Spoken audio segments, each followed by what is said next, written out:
Warning. The following video presentation contains scenes of extreme deliciousness. Failure to either eat first or bring a snack to consume during the presentation could result in wanting to lick the screen or in some way act the fool. Ain't nobody want that. Viewer discretion is advised.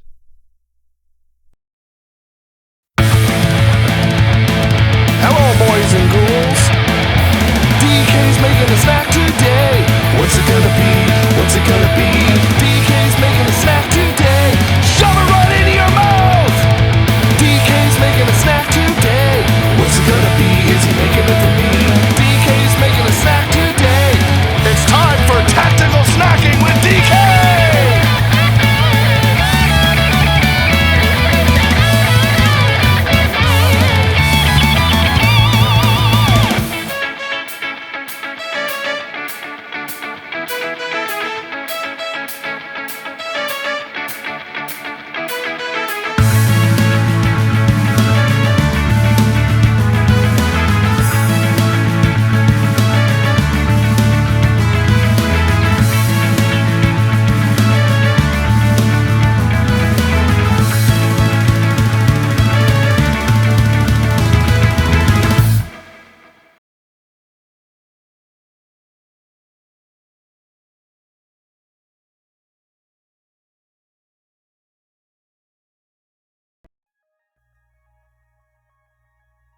Howdy, folks. Hey, happy batty. Avocado cream KitchenAid. Welcome, welcome. How's everybody doing today? I'm doing pretty good. It's been a little bit of actually, it's been a busy couple of days. I'm not entirely certain how noticeable it is, but I actually got a new light, main sort of key light up here, and so getting that set up and put in and rearranging some of the things. So this camera's in a slightly different position.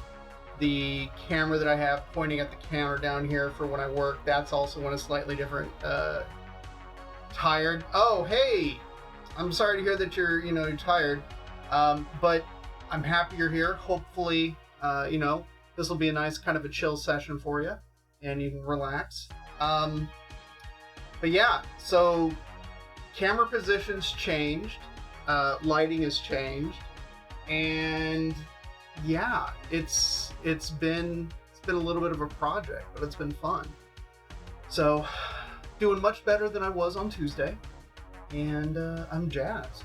I'm really jazzed for today because it's been a minute since we've had fish and chips, and the last time we were craving them.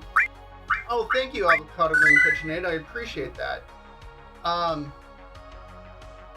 Last time we had fish and chips, we were driving through Portland on our way home from something, and we were like, you know what, it sounds good. Let's, find a place. And so we looked up a random place and stopped in at it.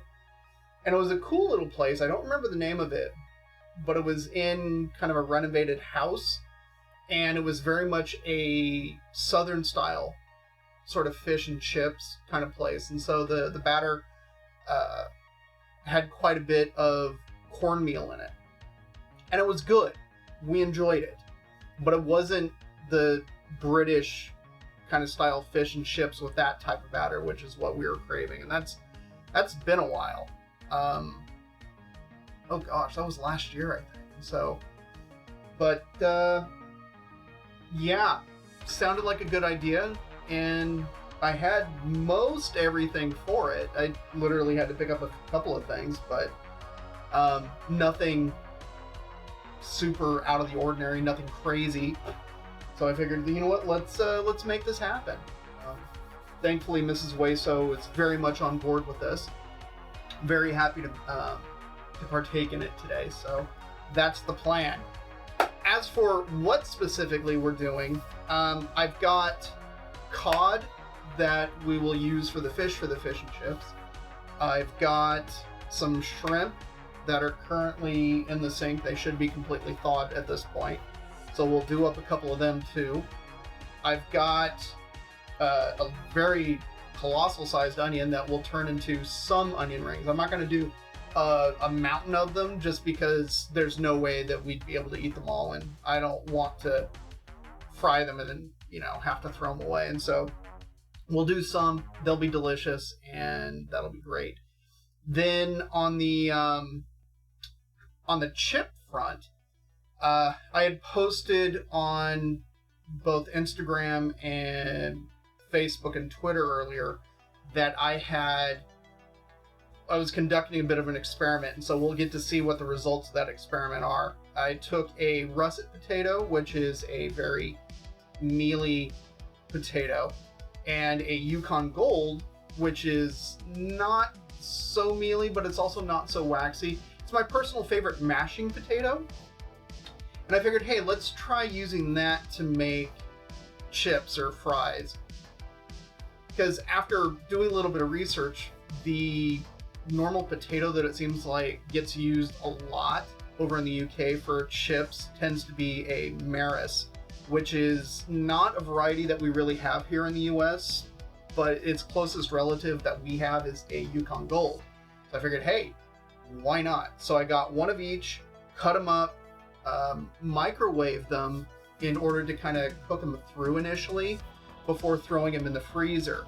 And the whole reason for that was so then the outside can kind of gelatinize and harden up, and also get rid of the excess moisture, so then when we go to actually fry them, that'll crisp up really nicely. I left the skins on purely so then that way we can kind of tell them apart, and we'll do them in a couple of batches, so that'll be a good time. Years ago when I worked downtown, there was a British style fish and chips cart that had a few different options for the fish. It was good. Yukon Gold mashed potatoes are awesome. Yes, I agree. To be honest, that British fish and chips cart is probably still there. Although to be honest, I haven't been in downtown in months. And so I don't know, because I know one of the big pods of carts in downtown Portland was vacated for some reason. So I don't know. Maybe it's there, maybe it's not. But at any rate, I've got this stuff, so I figured, I'll make it myself. I mean, I had the oil, I had fish, I had the shrimp. Literally, I had to get, I think, I think I got like 3 things. Is what I needed for it, so I don't feel so bad about that. Okay, in terms of orders of operation for today, first thing I want to do is I'm going to make, also on the menu is cocktail sauce and tartar sauce. And Mrs. Hueso is a big fan of having tartar sauce with her fish and chips. I actually am a bigger fan of having cocktail sauce with my fish and chips. That's just personal preference. So the fish and chips cart was part of a lot that was bought by a developer and they had to move, so that might be it. I think that's probably the one that we're thinking of. It was sort of like that giant one that was downtown, and where was it? I think it was actually over by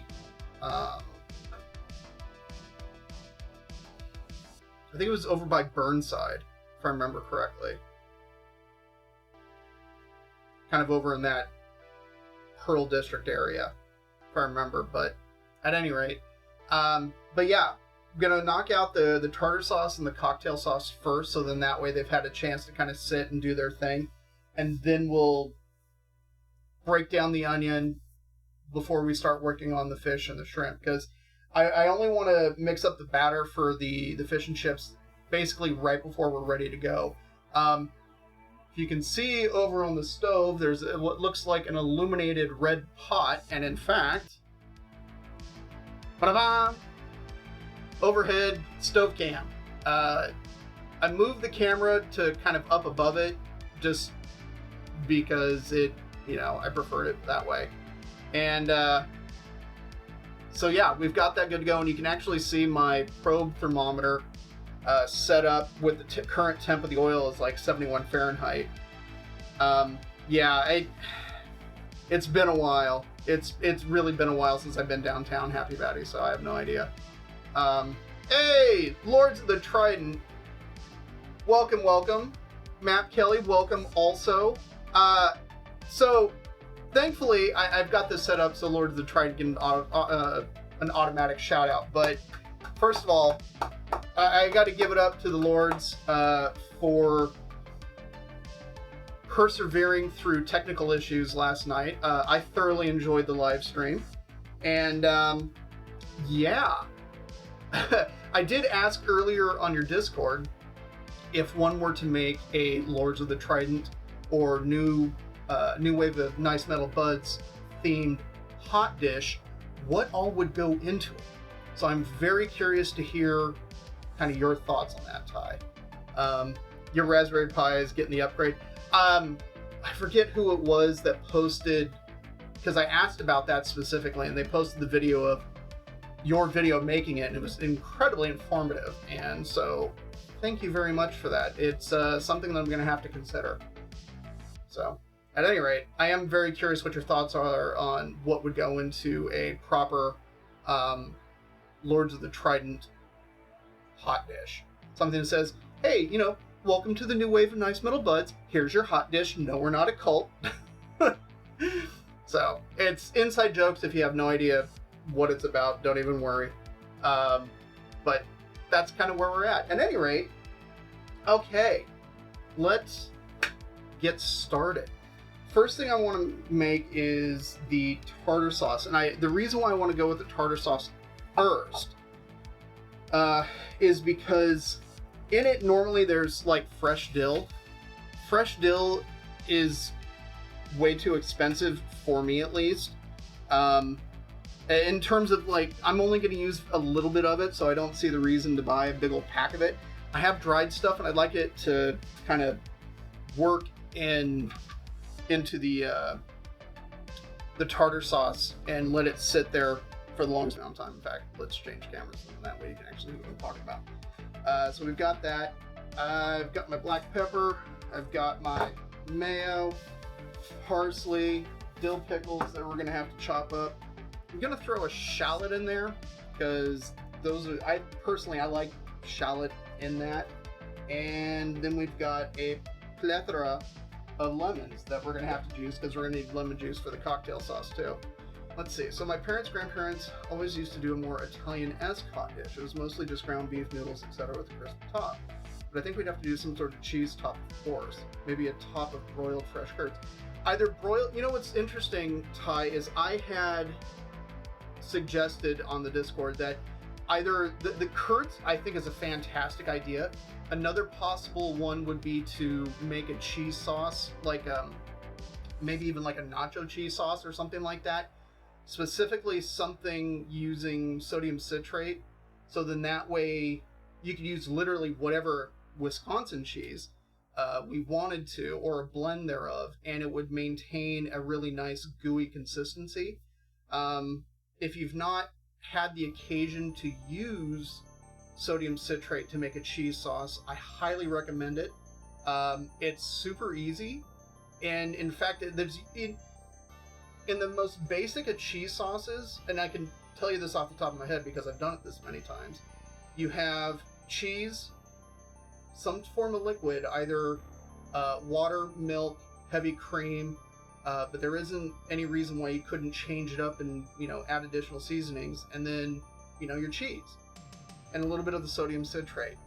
As for the percentages, think of it as whatever amount of cheese that you're using, 100% by weight, 7% sodium citrate, and then 93%-ish of that liquid content. I've found that I tend to prefer it on closer to the 85 to 90% on the liquid content because I kind of prefer a thicker cheese sauce. But it is like, I will never go back to your traditional kind of bechamel based one where you're making a roux and you're stirring in, you know, the milk and everything, and then your cheese in order to get it to thicken up. I'll never go back to it, and just because I mean it's absolutely changed my life in that particular respect. For reference, for those who don't know what I'm talking about, sodium citrate is also known as sour salt. It is the ingredient that gives American cheese that sort of melty type consistency. Okay, but you can make your own American style cheese slices literally with any cheese you want. So if you wanted to use a nice cheddar, or if you wanted to use say a manchego, if you wanted to use whatever, you can make it with this sodium citrate, get this really nice smooth consistency sauce. And if you were to say lay it out on sheet trays with like wax paper or something like that, just to like say an 1/8 inch thickness, and then let it cool, you can slice it up into your own meltable cheese slices. The more you know. So like pepper jack would be a great contender for something like that. But that's where we're at. We're not a cult. It's totally what you say to reassure someone that you're not joining a cult. It's true. I assure you we're not a cult. Anyways, alright, let's get making this tartar sauce. Thankfully, tartar sauce is super simple. Oh, I've got my little measuring deal-in-the-bob here. This is a old school Alton Brown measuring dealie, specifically for things like mayo, ketchup, kind of the gooey stuff that you don't, trying to fill up a whatchamacallit, a normal measuring cup doesn't really go well, and so it acts as a plunger, which is really nice. I've had this for I don't even know how long. It has been years upon years upon years. So let's get our mayo in there first. Mrs. Wayso, in theory, should be home on time today. And then she'll come into the kitchen and play with us a little bit.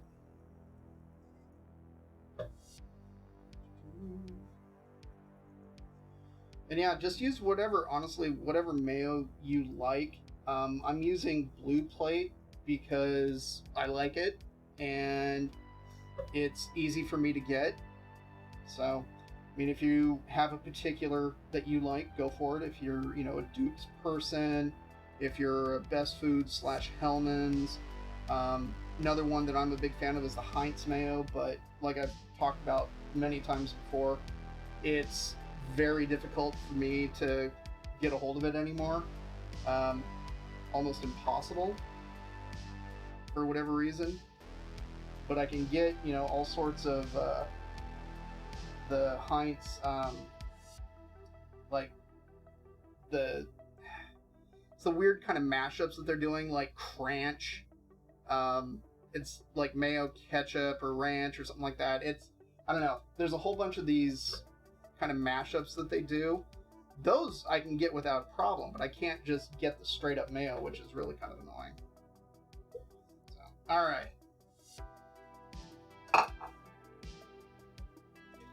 Cap that back up.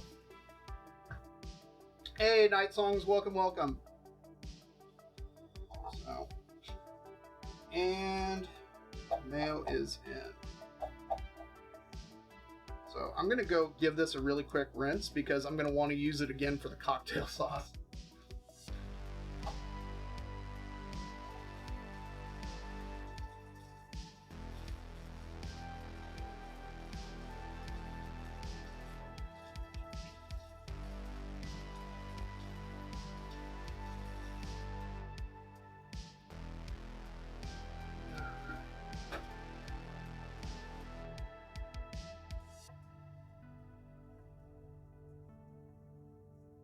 I think that was the issue that they had with these particular plunger measuring cups, from what I recall, is because the instructions on them say to hand wash only. And I know Alton Brown didn't have these in his online store for very long. I mean, shoot, this was late 90s, early 2000s, I think is when I bought these. I don't quite recall. It's been a hot minute. Alright. There we go. Alright, so we got our mayo. Let's mince up the shallot. Now, kind of the recipe that I'm working with, says to do about 2 tablespoons grated, but it's easy enough for me to do kind of a fine mince on this, so I don't really mind.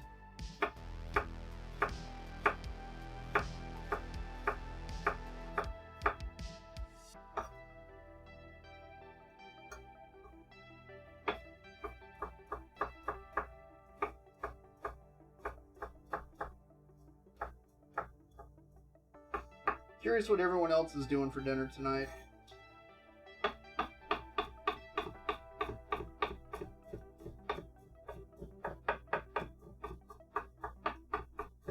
There we go. Yeah, it's a little bit more than 2 tablespoons, but I'm alright with that. Okay.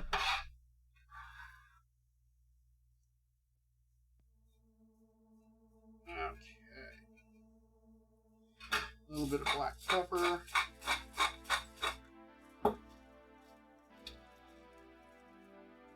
I'm going to go with a bit of this dried dill. But like I said, I want to put that in kind of now in order to let it kind of open up and bloom a bit. So by the time we're ready to go, it's nicely, you know, kind of opened up. Alright, dill pickles. I will say that, because I was thinking about this earlier, because I had to go buy dill pickles. Because I don't know. I don't normally have dill pickles in the house, only because I don't really kind of eat them straight up very often. There is a brand of pickles that I really like. It's this German brand, but they weren't such a pain to get a hold of. That's absolutely what I would be adding to this. But as I was standing in the market, I was thinking, okay, well, what are some pickles that I do like that maybe, you know, what can I put in? And so I was thinking of, there was a couple of different options that I was looking at. But then in thinking about the tartar sauce, the thing that came back to me was the whole point of using dill pickles, or, you know, kosher dills or whatever, was that you're looking for that kind of sharp, acidic bite to cut through the mayonnaise base. So having that vinegary bite is key. I think using like a bread and butter pickle or some kind of sweet pickle in this would be a mistake, because it would just taste really strange. So let's see. Avocado Green KitchenAid is having enchiladas tonight. Matt Kelly is attempting to make a Thai curry. Oh, okay. Yeah, what kind of Thai curry? I'm really curious. And Night Songs is having Polish sausage made from grass-fed beef with baked beans. Very nice. Because it's cold and rainy. Yeah, it's been on and off rainy here. On and off rainy, sun. Yeah, just kind of all over the place. But hey, you know what? That's the Pacific Northwest. Is you know, it's just all over the place. So we're looking for about a cup of minced up dill pickle. I'm gonna just eyeball it and say that that's probably sufficient. So I'm just gonna slice this up and then slice it up again. Getting them in these sandwich slices definitely has made life a little bit easier for me.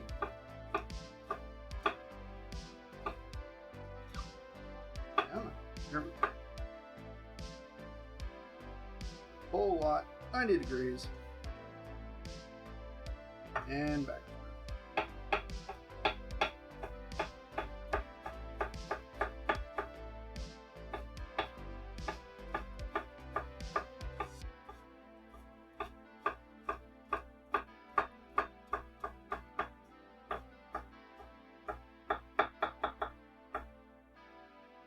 All right.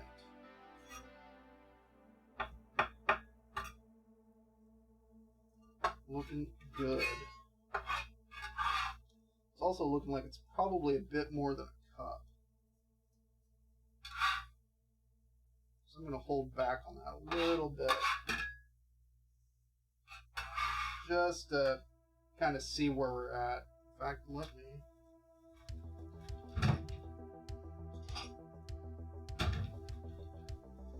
I'm going to reserve this for later, just in case.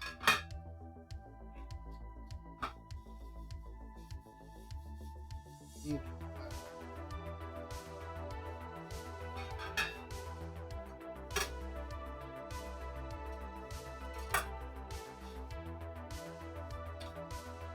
A little bit of sugar. The recipe I'm going off of calls for about a teaspoon of sugar, which kind of makes sense to offset everything else that's going on in here so far.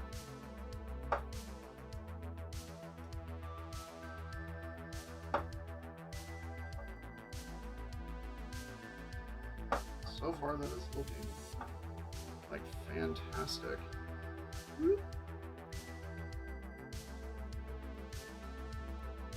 Great. Alright. I'm going to need lemon juice for the cocktail sauce, so I figured I might as well juice multiple lemons once, so then that way I'm not having to do it again. Alright, let's start with these. I think for this, what do I need, like a teaspoon? Yeah. Just a little bit. Whereas in the cocktail sauce, it calls for like a tablespoon and a half.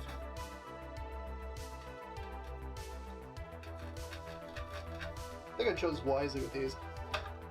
Our market had small and large lemons, and I went for the small ones because it seemed like they had a thinner pith, which is true, because if you look at it, that white being the pith, not nearly as much. So I had purchased a couple of the large ones, I don't know, one last week or something like that. And the, oh my gosh, the pith layer was super thick. And they were clearly picked pretty young because the internals wouldn't really juice too much.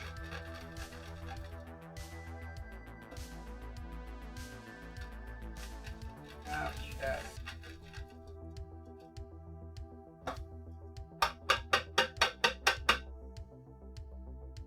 Alright, so we need a teaspoon. That will do. Get that out of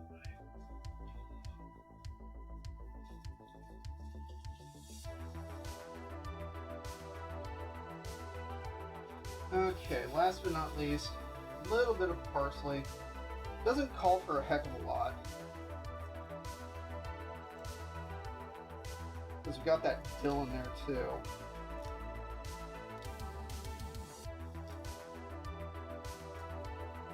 I think that will probably be sufficient. There. So I'm gonna go wash this and then mince it up. And then that should be the tartar sauce.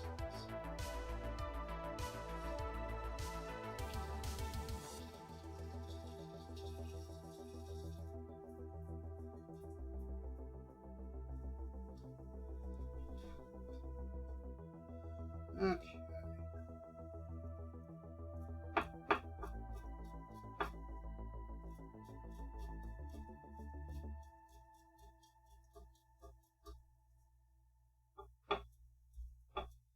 Mincing parsley was always my least favorite part of the knife skills test back in culinary school. Because you had to go back and forth and you were working it like crazy in order to get this super tiny mince and everything. And it would just, you're sitting here, you know, working the knife back and forth for quite a while in order to get this, you know, very even kind of mince going on. And then what you were supposed to do with it was then take the parsley, wrap it up in a little bit of cheesecloth, go wash it, and squeeze it out in order to get rid of the excess kind of chlorophyll that you just opened up from chopping the parsley. So then whatever were to put the parsley into it, wouldn't leach the green into it. It's kind of a, you know, it was a thing. But that was all part of the knife skills test. But all right, that is. Let's give that a mix.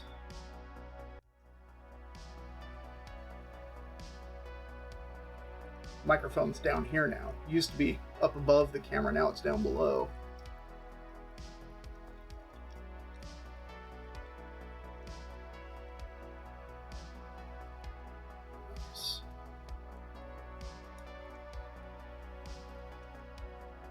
Okay, let's give this a test. Taste test.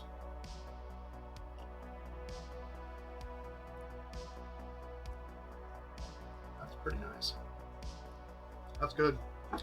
I think Mrs. Waste will be very happy with that. Okay. Boom. One sauce done.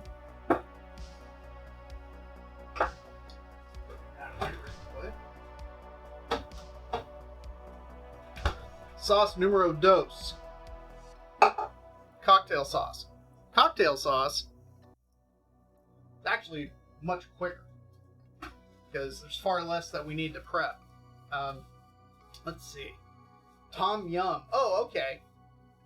Tom Yum is delicious, by the way. Rather just have green plant confetti in my food. Yeah, exactly. What are the bottles on top of the fridge? Night songs. Which bottles are you talking about? Are you talking about these? Talking about these bottles?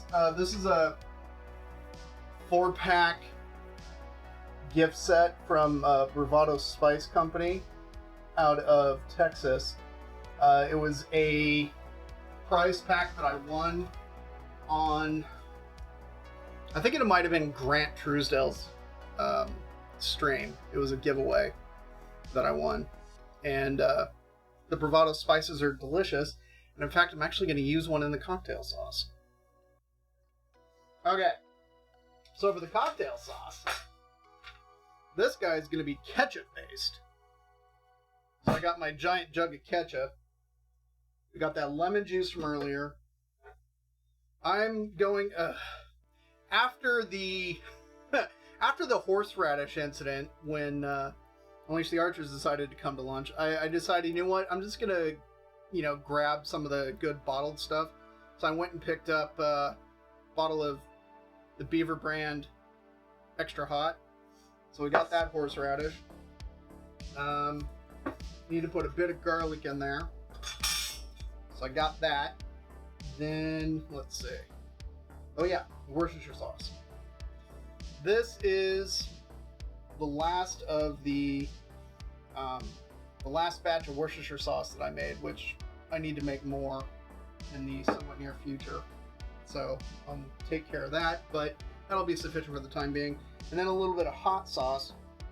I've decided to go with their Akamiso Ghost Pepper sauce. I thought that would be good in this, but I'm not going to add a ton because I don't want to destroy my palate and taste buds, because this stuff is quite spicy, but it is very good. So I am going to just, use it very cautiously initially. And it looked like there was a bunch of stuff up in the neck. Yeah, there still is. So I'm thinking I need to go clear that out, so then that way I can, when I go to pour the sauce, it doesn't like suddenly half the bottle. All right. No.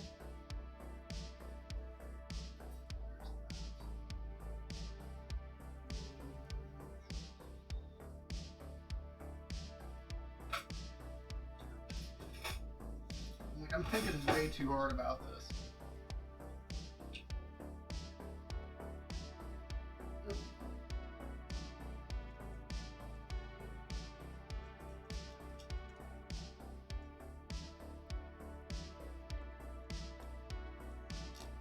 There we go. Beautiful.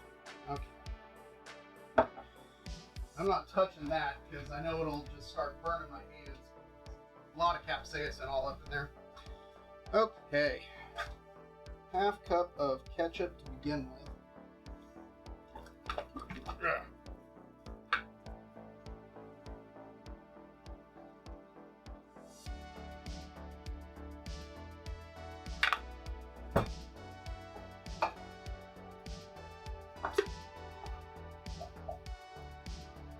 Ketchup. Done. Lemon juice. About 1.5 tablespoons.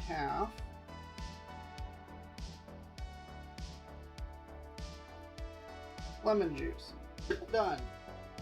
Worcestershire sauce. About 1 tablespoon. Worcestershire sauce. Done. Hot sauce. I'm gonna put like 1 or 2 drops.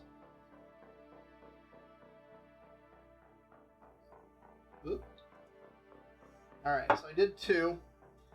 Once we're done with it, we'll taste it and adjust as necessary. And then lastly, well, not quite lastly, because we got to do garlic too. Start with about 1 tablespoon of the horseradish, because this stuff is pretty potent.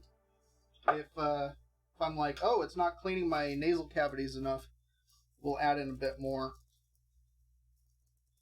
Okay. Then I'm going to add a couple of cloves of garlic that I'm going to grate.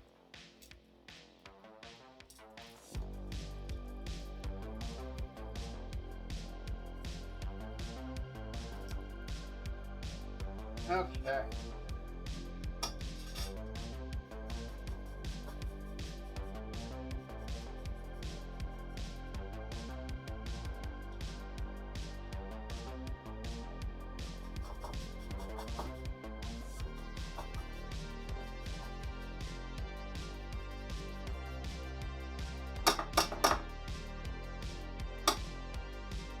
Next.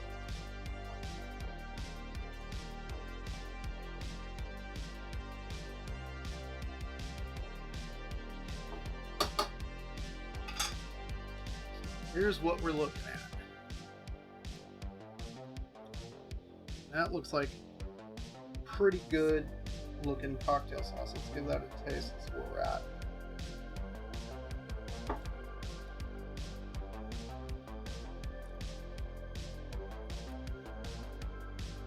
Okay, that has got a nice kind of a 1, 2, 3 punch.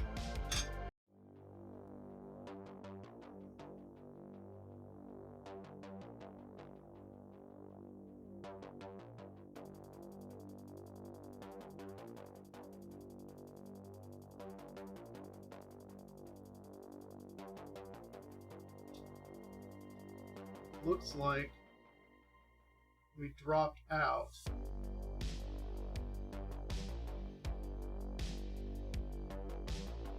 something is up with the internet. It's saying it's unstable.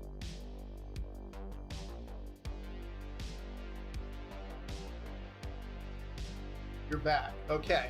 Yeah, suddenly I looked over, I'm like, because I've got my stream manager here, and usually the bit rate is running really nice and green and strong without any issues, but according to this, it's running like kind of unstable.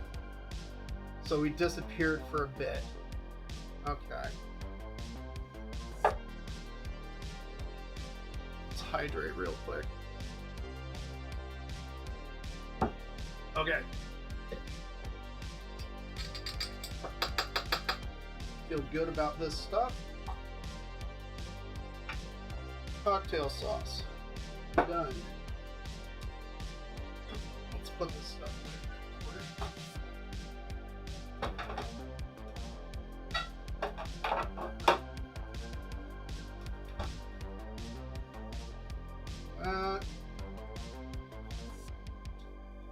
that away.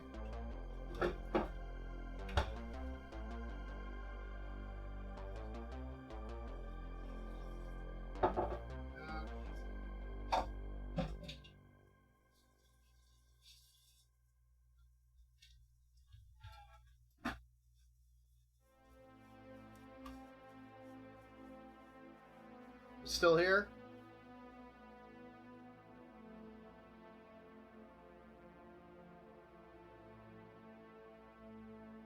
Yep, still here. Okay, good.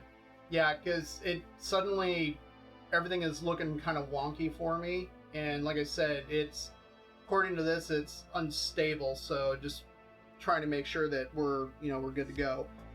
All right. That can go back in the fridge. That goes there. This can go back.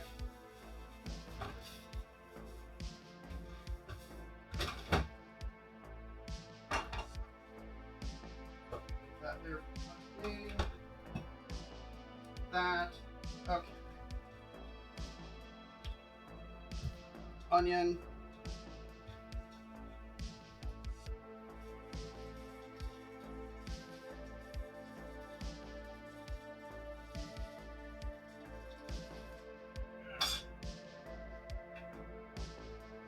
Microplane got a good rinsing, because if not, it is an absolute beast to clean.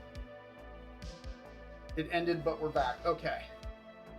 I was about to say, just wanted to make sure that we're safe. Hopefully, everything is all right on the. My guess is it's my internet. Something's up with it, which is strange. But things happen. What can you do? Okay, onion time. I'm going with the white onion just because it was available as being very, very large. And oddly enough, the pricing on these was... when I bought it, it was actually less than normal, like, yellow or Spanish onions, which is strange because normally white onions, at least here, tend to be more expensive. Okay, my plan for this is I'm kind of aiming for some thicker rings, but I want to be able to pull them apart. So I'm thinking, I don't know if you can see it, about like that.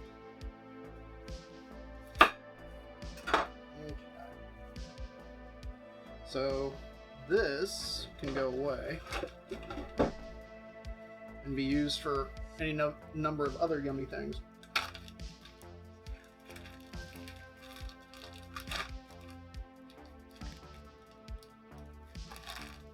Okay. Pull these apart. Let's see what the outer layer looks like. Here's Vera getting all defensive. It usually means that somebody's walking by. Which happens quite a bit. We have a lot of older folk in the neighborhood that walk their dogs and things like that. So, okay, this is what we're looking at, and I think, well, this has got a bit of a papery section. I think we'll be okay.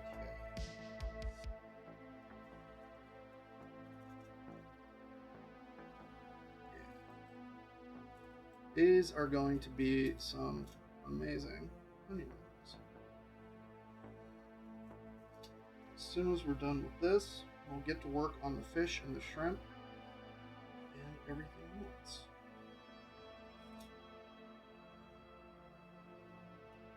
Yeah, because these are so big that I think this is an appropriate amount. Especially with everything else that we're going to have, and what with everything being fried. Okay. I'm going to put that plug back in there. Okay. Onion. Ready to go. Bit of... It's like you're at Benihana's and you're making the little onion volcano that they do on the teppanyaki board. That is out of the way for right now. Wipe down.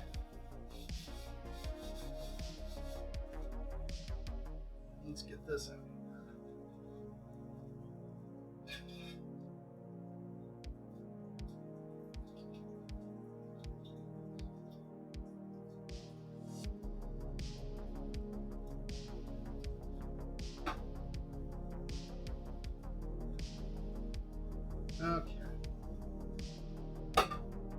So my magnetic knife block, I actually emptied it out earlier today because initially my plan was to do the frying down here, but because I've not used the induction burner a ton when it comes to doing things like frying, that I was a little unconfident about it. So I figured, you know what, let me do it on the stovetop, because I've got it set up there, and so we have everything set up. Hey, Lumpy Pickles here, welcome. So we're going to take care of it over on the stove, but we've got the camera set up, you know, over there. We've got it lit. We should be good to go. It's lit. Now we need to prep the shrimp, and we need to prep the fish. And let's start with the shrimp, since that is out and it's going to be easier.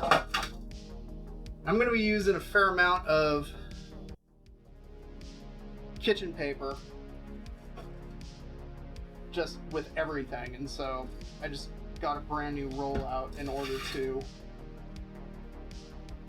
make life a little bit easier for me. Because one of the things with frying up of the fish is you got to make sure that the fish is nice and dry. So the fish or the shrimp, whatever, is nice and dry, so then that way when you go to dunk it in the batter, that it has a chance to actually stick to something, because if it's too wet, it's just going to come off. Oh yeah, we're doing onion rings. I've got my onion volcano all set to go. We just cut these suckers up, and then those will be turned into all sorts of yummy goodness. Yep, we're doing fried shrimp. In fact, I'm getting prepared to prep the shrimp right now.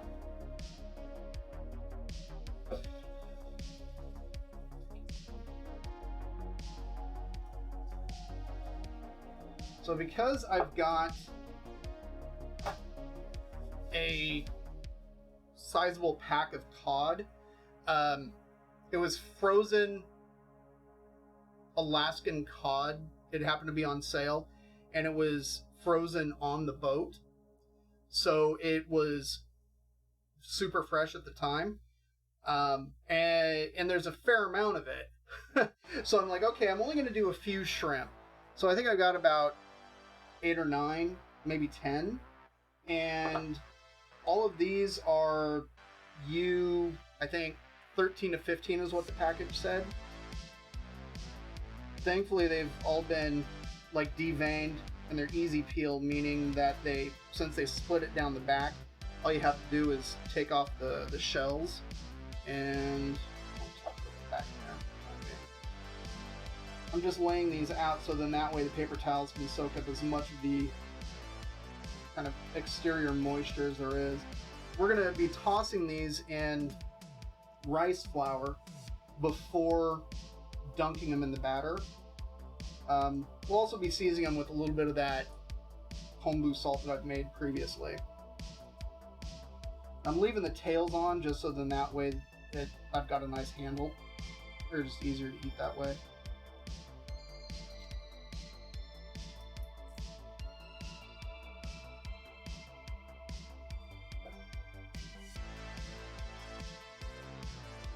Now, should you find yourself in possession of shrimp that have not been made easy peel, honestly, the procedure for doing them is super easy, because as you can see with these, they were slit down the back and then opened up in order to remove what they call sort of the vein, which isn't really a vein, it's actually a digestive tract, in order to because it's dirt and stuff like that, and that's not good to eat.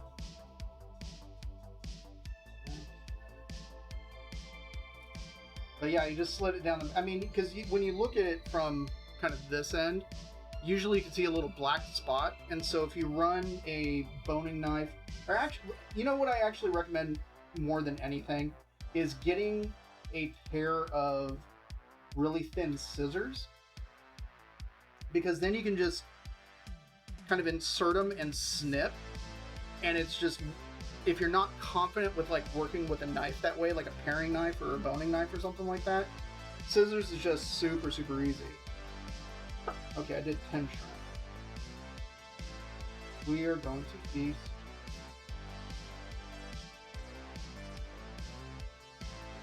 In this case, looks like they missed the digestive tract.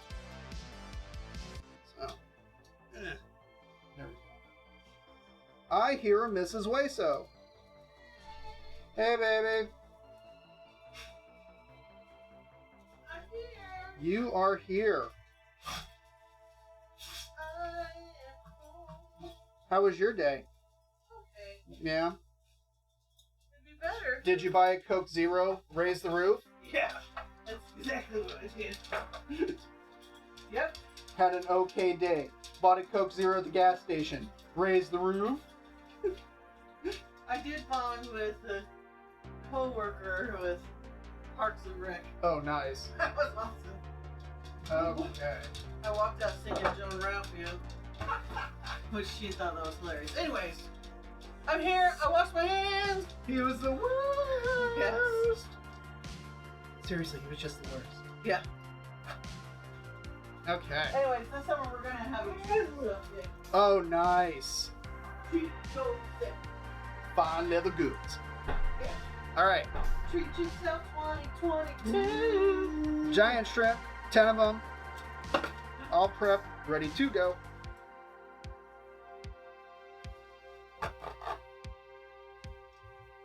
Hey, Matt Kelly's here. Yeah, the internet connection went squiffy and actually cut out for a little bit. Oh. Thankfully, I noticed and stopped talking, and then it Fixed came it. back. We fixed it. So, I'm all right, here now. we've got these in paper towels, drying, shrimp ready to go. Ooh, Happy Betty. Yeah. It's not Happy Betty as in we met you at the concert. Yep, that's her. Yay, I remember. Yep, that's Happy Batty. Night Songs is here. Nice. Ty from Lords of the Trident, he was here. Nice. Yeah, mentioned, talked about. Ty's that amazing singer. Yes, Ty is that amazing gosh. singer. That Yes. video if you're listening, if you in the pool, Yeah, the empty pool, woo, the haunted pool. that was amazing. Yeah. Yes, Anyways, you have a fan. yeah, Okay, last but not least, it's time to prep the fish. okay. Because, I don't know what that means. oh, I got to get the fish out so we can prep it. Okay, I know and that. and that's what, and I that's, meant, and that's before we start mixing up the batter and everything. sorry, what I meant was, Hey, I don't you're know- kidding me. Welcome. I don't know how to prep fish. That's okay. So let's learn how to prep fish. We will. But before anything, are your hands clean? I washed them, but I stuck them in my pockets. Okay. Well, So I washed my hands. either that or get like a spoon or something like that. So then that way you can try the tartar sauce that we made earlier. Did you make a cocktail sauce? I did Oh, we don't with wanna cocktails and cocktails. and cocktails. So that's the cocktail sauce. Trying it. It's gonna. Woo! It's got a little bit of kick, but that'll be good. Yeah, it's got a kick. Yeah. Yeah, it's got a triple kick. No joke. Yeah, it's like, yay! I need to rinse. Yeah, hydrate. And then here's the tartar sauce. It tastes really good though. Yes. I will say that. Is this got a big kick? No. Mm. That's excellent. Good. That's really good. Good. I'm Yeah. not just saying that. Because one of the sort of I gotta tell a funny story, Lumpy Pickle. okay. I don't think you've ever heard this. I've kind of kept it to myself, but I'm going to share it with you because it's funny. So, Hi, puppy. I was able to help out. I went down to the Gulf to help out after Hurricane Katrina. I was there for 3 weeks, and I was with the YMCA, and people were ready to go back to work, but there was no daycare. So I, at the time, worked for the YMCA, and so I went down and helped out. Something just connected or did something. It did something. Anyways, although I'm not saying you guys can hear me. Can you guys hear me? My fun story. Well, it looks like we're still going, and It's still live. Okay. the connection's good, so I think we're okay. Okay. So we get there, and this couple, because we were there, What the heck? we were there over Thanksgiving that particular year. That was the time of year it was. And this lady, who was, because, here we are, these volunteers, she felt bad that we weren't with family. She decided, like, oh, you gotta come over, we'll smoke a brisket. We're gonna smoke brisket. And she kept talking about smoking brisket. And I stopped and I looked at him all, we don't smoke.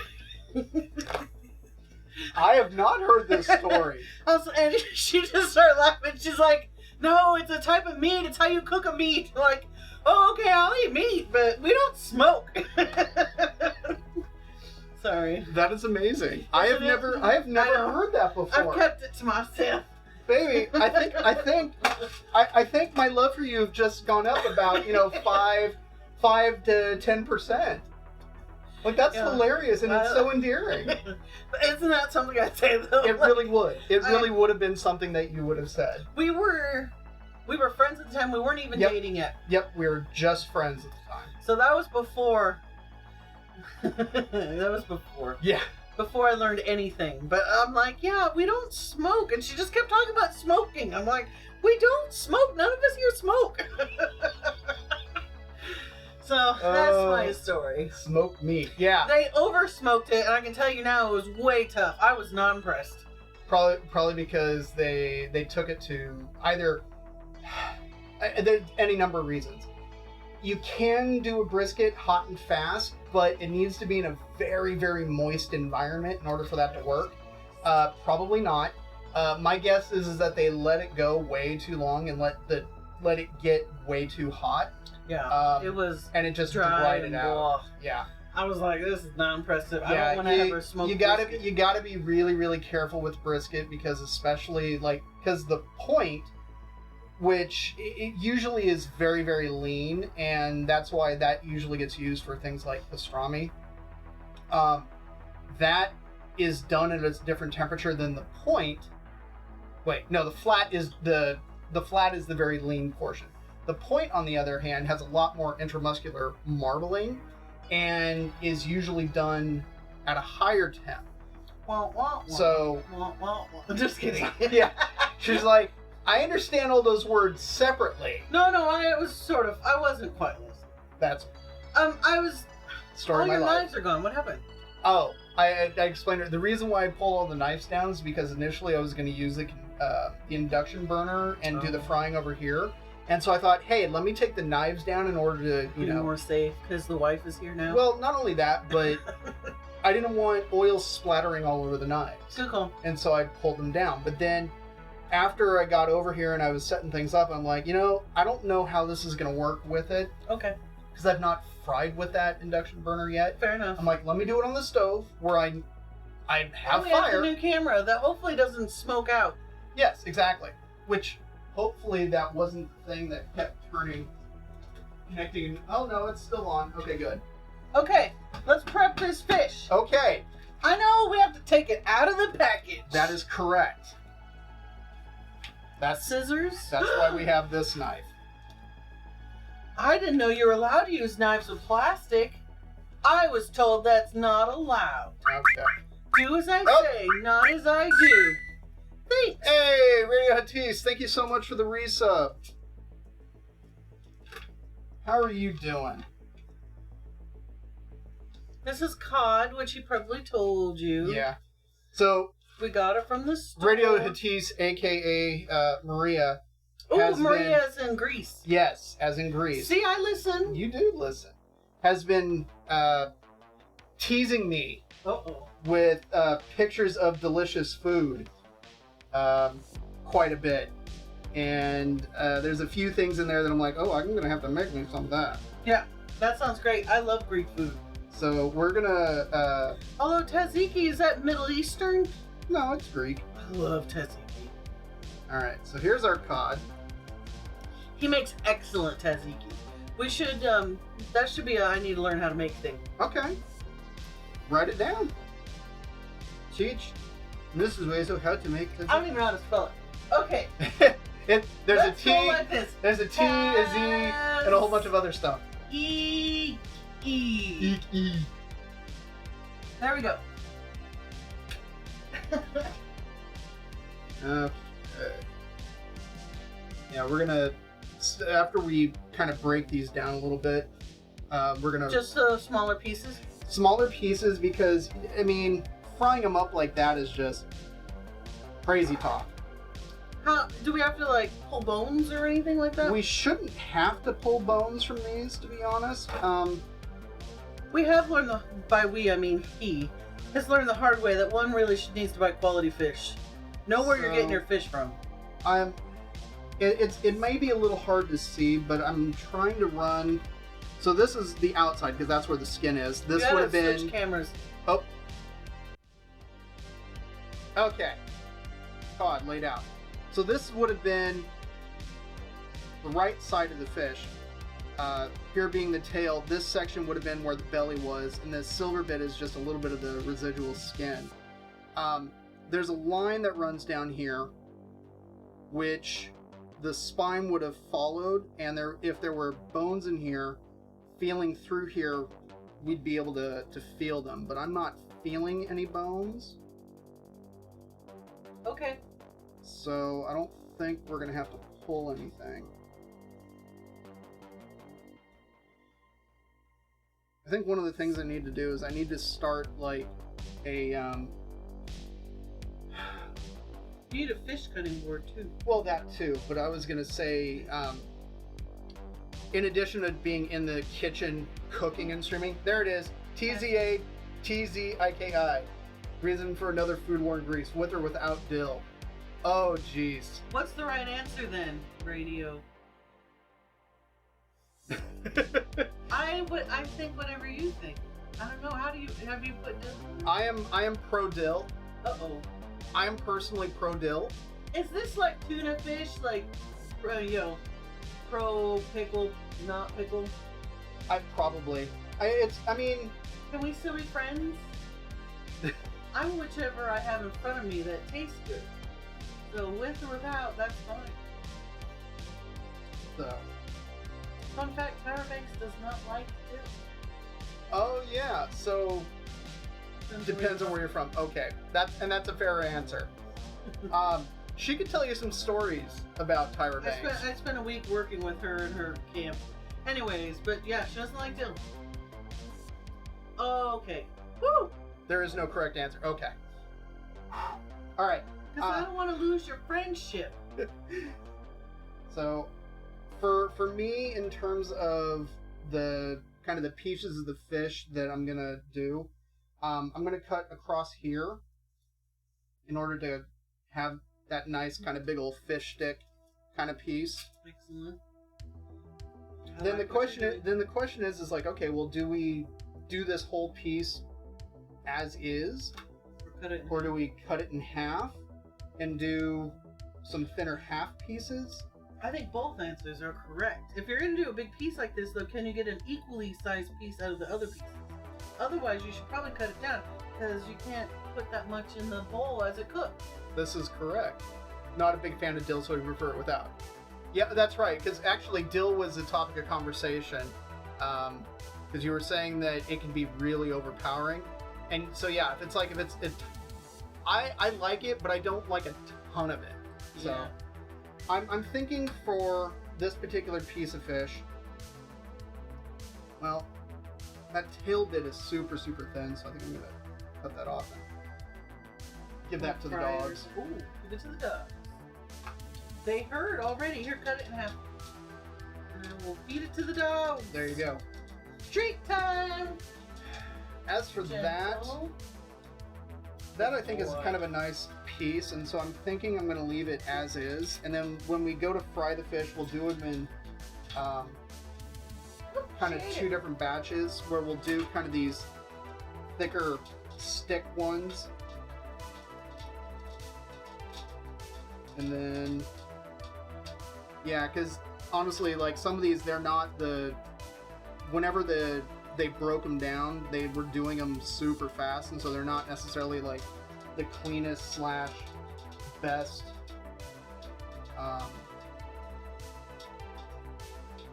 Not quite the best fishmongering job. Okay. That's a little bit bigger. I'm thinking. No, because the thing is like, okay, yeah, it's got a bunch of surface area, but when you look at the thickness, it's not all that thick.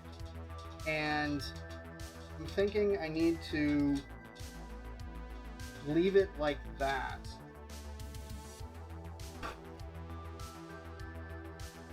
Okay. Yeah, these guys are pretty wet. Yeah, at least this guy really is. Yeah. Kind of all are.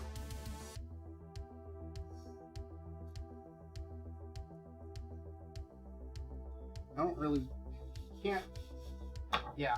If they're too wet, then when you go to, like I said, when you go to batter them, it just doesn't work.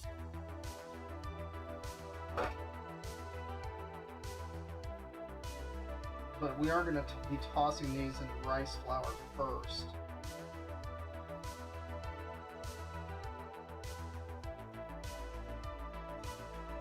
I've returned. No worries. I got a couple of other fish pieces.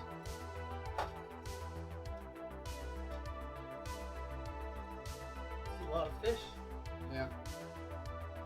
Is it? Oh, a couple of fish pieces. Yeah. Go ahead. I'll touch it and wash my hands again. Yeah, I know. Well, let's save these for dog food. Okay. Toss them in there with them. Yeah. No, back up. See me on camera. Come here. Sit. Gentle. Sit.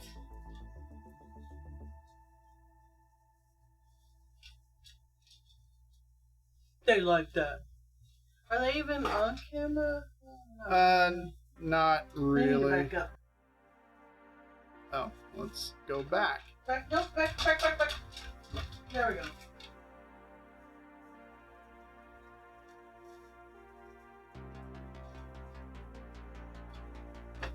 There we go. Okay. Now I gotta wipe J slime off my hands.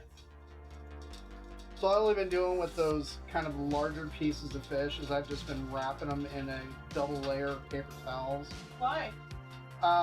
In order to press out more of the moisture. Because moisture and oil don't mix. No, they do not. They do not mix. No. Because when you get a hot thing of oil going and water hits it, that's how explosions occur. Thank you, Matt Kelly. Because from a chemistry standpoint, if you have a superheated vat of oil and a drop of water goes into it, what happens is the water rapidly boils and expands and turns to steam and throws the hot oil everywhere. There's water on the floor behind you. However, if you had hot water and added oil to it, the oil would just be like, hey, yo, what's up? It's also the same sort of reason why you, if you have, at least the way that it was taught to me back in high school chemistry, if you have concentrated acid, you don't add water to it for that same reason, because of the rapid reaction.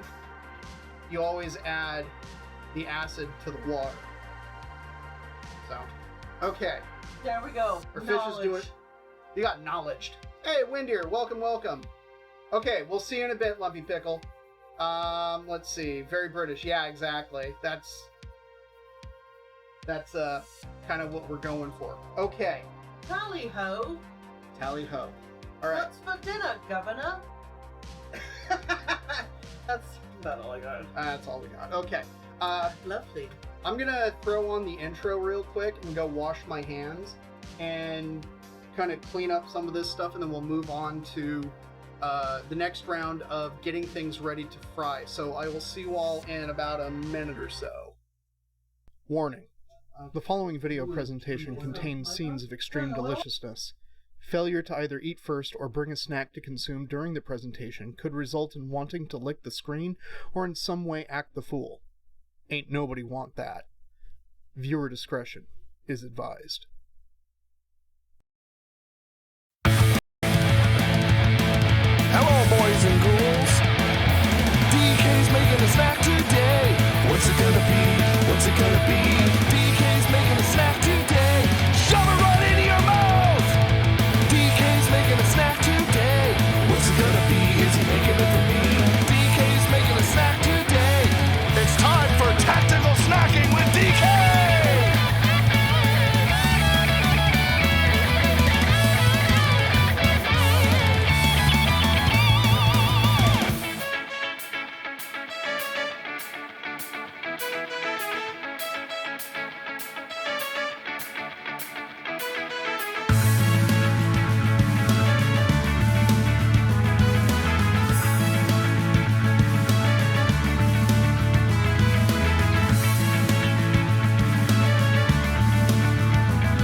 And it would help if I unmuted the mic, huh?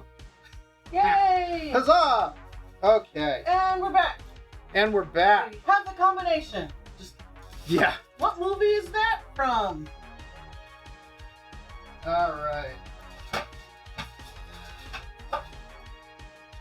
So, let me flip this over real quick. The oil has been turned on. Let me No audio. give it a second.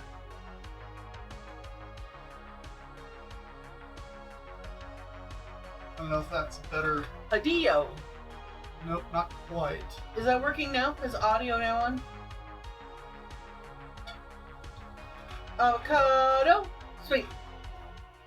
Yes, It's probably because there's just a buffer. this is my favorite. Okay. But is that readable now? Okay, yes. So the oil is on, and you can see that it's currently at 94 Fahrenheit. We're aiming for a frying... Well, if you actually walk over there, you can read Oh, I it. see now. Anyways, we're aiming for 375 as the frying temp. Oh, it would help if We need batter. We need batter, but... But he needs something else that's in the garage. I meant behind the scenes. The potatoes! The potatoes. The ships! They sailed in the night. So here we have the tray of chips that we did, or I did earlier. These have been in the chest freezer out in the garage since they came out of the microwave, so they should be nice and hard. It's stuck to the tray. Oh, they're on wax paper so that they would, but they're also separated. Yes, I saw your post. Oh, We're doing an experiment. That's what right. a surprise. I know, what a surprise. And I saw the experiment out on the kitchen table. Again, I'm shocked. You saw the experiment on the kitchen table? Yeah, I'm not shocked. Yes, the cornbread experiment. Oh, yeah, the cornbread round 2. Okay. Chips are now nicely Chips. separated, so we can do one batch of the russet, then the batch of the Yukon Gold, and keep them completely separated, because that's the plan. Okay. First things first. Remove this out of the way. Potatoes. Potatoes. Alright. In this sack, I have rice flour. Rice flour. Alright. Thank you. Alright. Hey, that's one more. It is. I'll share. Thank you. We are going to get out the scale because there's a few things that we need the scale for. Let's see, all-purpose flour, rice flour, let's see, baking powder, which is that, and salt, Ocean salt. ocean salt, and the last item that's on the list for the batter, Milk. Beer. Beer. Buttermilk. Beer. beer. In this particular case, I'm using an Asahi Dry Zero. This is actually a non-alcoholic version of Asahi, which is a Japanese rice lager. It's really light and crisp. Tastes exactly like beer. Tastes exactly like beer. It's really bad. We tried it because it's 0 alcohol, but I wouldn't recommend drinking it. Unless you like it, then please have at it. Excuse me, puppy. Thank you. All right. Does the alcohol make a difference? It can, depending on what it is that you're making.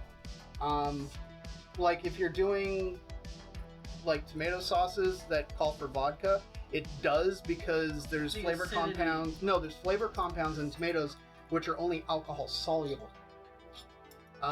In cases of making pie dough, for instance, where it calls for using like vodka or something, it's so that the alcohol will evaporate off and leave the water to hydrate. So then that way you're not adding too much water to the dough.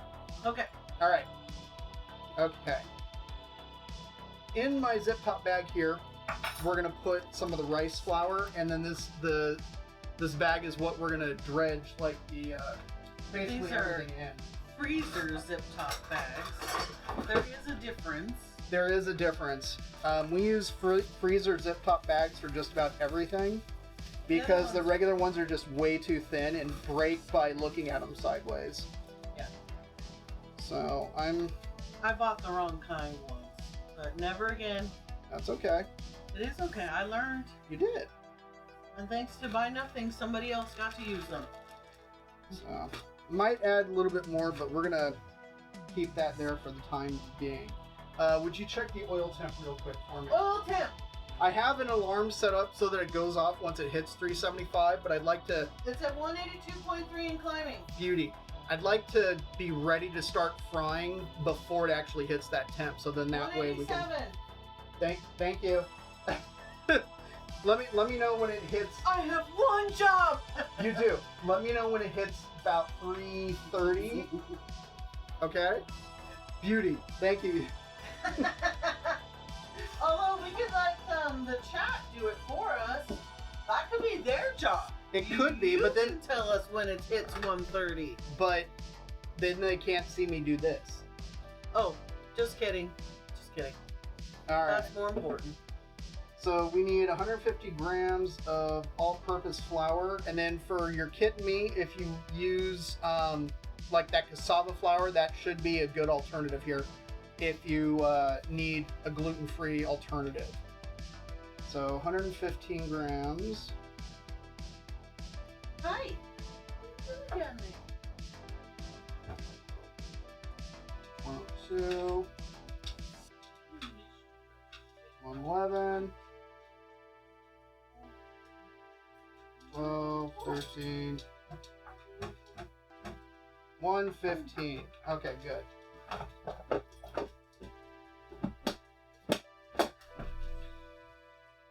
Zero that out. 50 grams of rice flour.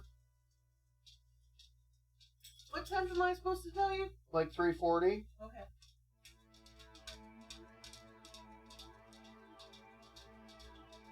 Alright, there's the rice flour.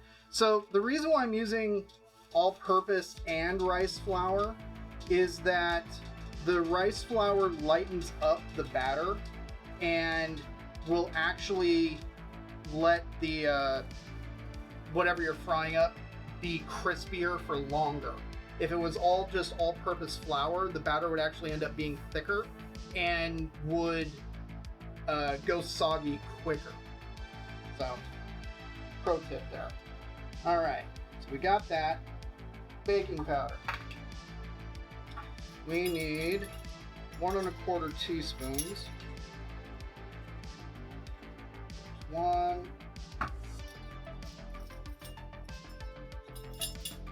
1/4. So the shrimp and the fish, we're gonna salt before we batter them up. I haven't done the salt yet. Oh, just kidding. My baby's a helper. I'm a helper. Would you get me a whisk? Sure, any particular preference? There's only Either. one here, so. Oh no, there's an oxygen. No, I don't want that one. I want a real whisk. That one's my first whisk. Yeah. My first whisk. Yeah, that's my first whisk. All right. Salt. That's really funny. You like that? Mm-hmm. All right. So now we've got all of our dry ingredients in here: the salt, baking powder, rice flour, plain all-purpose flour, and this should do us good for a fair amount of time. If not, that's okay, because I also happen to have this excellent Korean frying mix, which is thankfully really easy. All you got to do is add cold water to it. I've used it before to great results. If we need to make more, this will work for us. However, this, I think, should do us pretty good for a fair amount of time. I am gonna wait to mix it up until after we've fried up the chips. So then that way the beer stays as cold as possible. We want the batter to be as cold as possible before frying. Should we put the beer in the freezer then? Yeah, go ahead and pop the beer in the freezer. I'm assuming it was in the fridge. It was in the fridge, but go ahead and pop it in the freezer.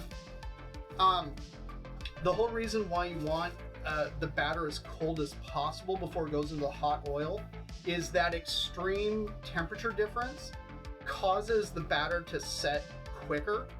So then that way, then it can just, fry and do its thing at that point. If it's too warm, it has a tendency to just kind of fall off, and that's not what we want. We want the batter to stick to it and be light and crispy and delicious. And Crispy! yes, crispy is in fact the word we are aiming for. So, I'll hydrate. So I've got our bag with the rice flour for dredging ready to go. We've got more rice flour if needs be. So, Yes, a needle pulling thread. you're gonna dredge it in the flour and then dip it in the batter. So everything is going to go into the rice flour first, and then from the rice flour into the batter, and then into the hot oil. That's exactly what I just said. Yes. I was just reiterating that you are correct. Hi. Hi, Jane. You have many foods while we've been here. It's true. That's why he's back, because he's like, hey, there's food here. $2.77. Okay, we are closing in on our target temp.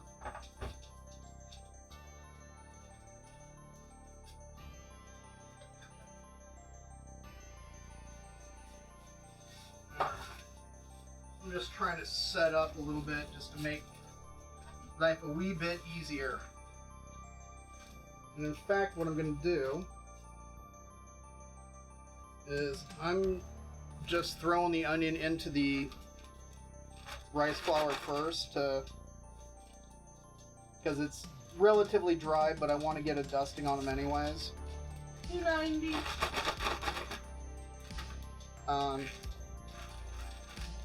And they're okay to sit in here.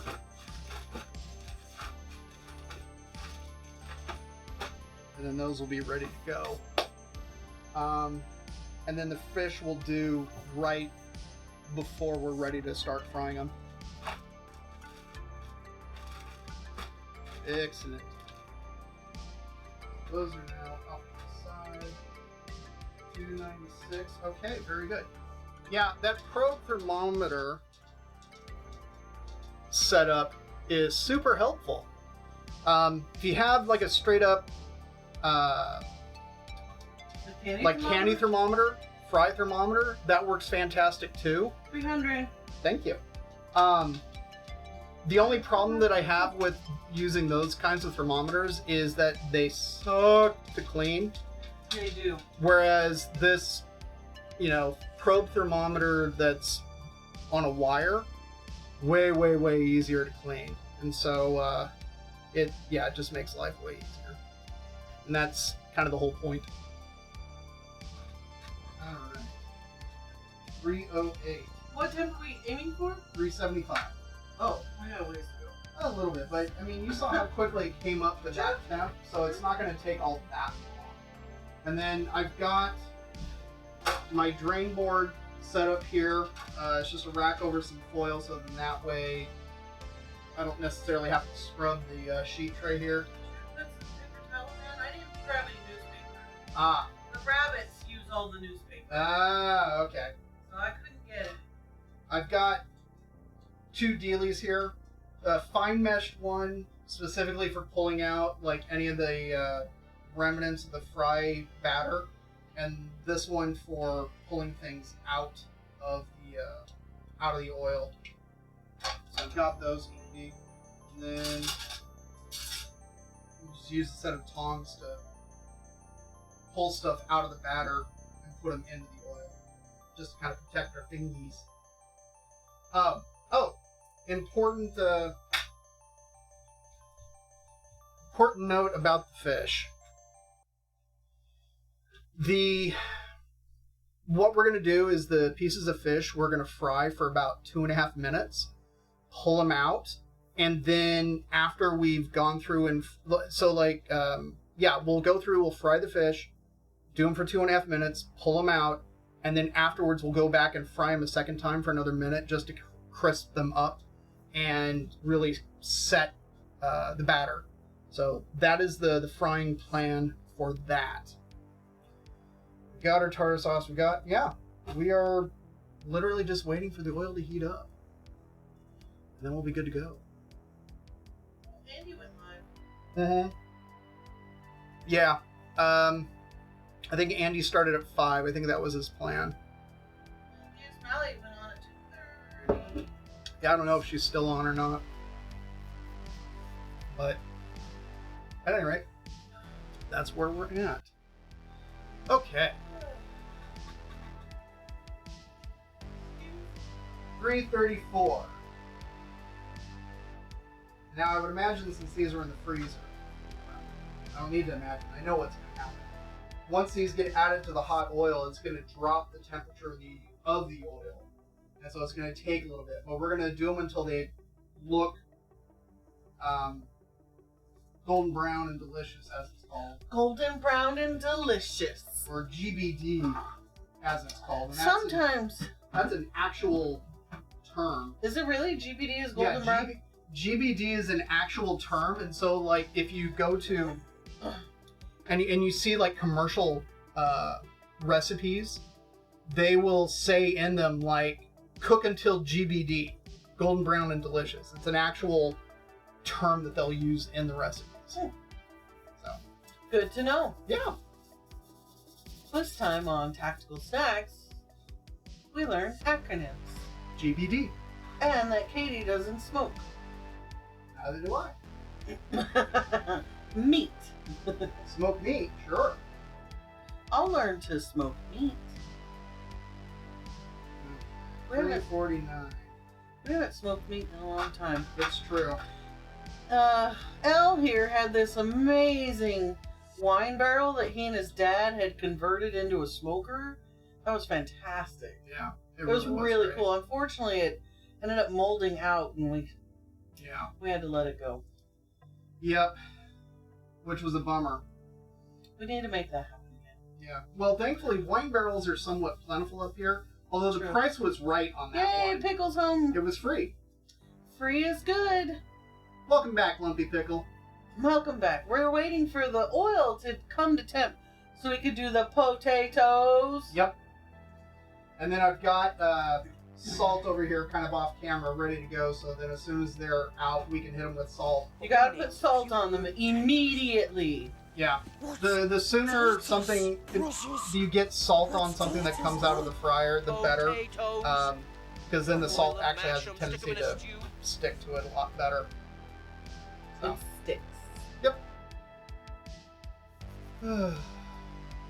Yeah. So how are y'all doing? I'm excited. When you said this yesterday, I was I like, know. To be honest, like this fish would make for a fantastic burrito. Sure. It would. You should. Although the tortillas that we have aren't really quite big enough for a burrito. Well, you could have itty bitty burrito. It's like a fat taco. I got my work had a walk run event, and an organization was giving out burritos. They were like literally this big. It was like a taquito, this itty bitty thing, and someone went and got it for me because I was working the registration tent and I couldn't get out. And they bring me. I'm like, oh, it's a taquito. Yeah, it's cute. Yeah, GBD. There you go, Radio Tease. I wonder, is that in that book that you showed me? She sent me a picture. Oh, we're at 10. Time to start dropping chips. Dropping the chips. Drop. Which chips are going in first? The russets. Russets are going in first. Why are you tired, Batty? I guess, well, if you're up late all the time.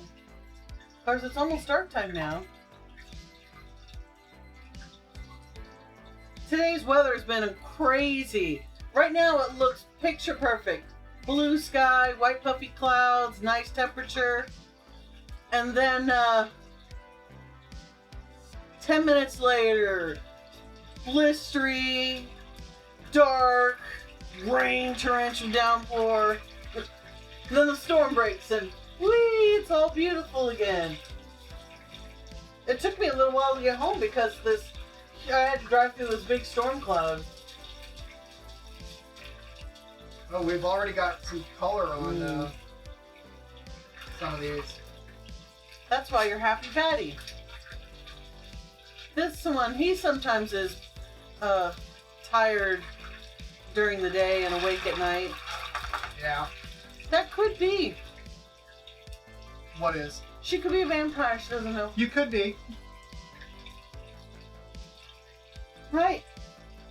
I know, I definitely prefer to be invited into places. We have not invited you yet, just so you're clear. Once you've confirmed you're not a vampire, we will be happy to invite you. Happy Batty.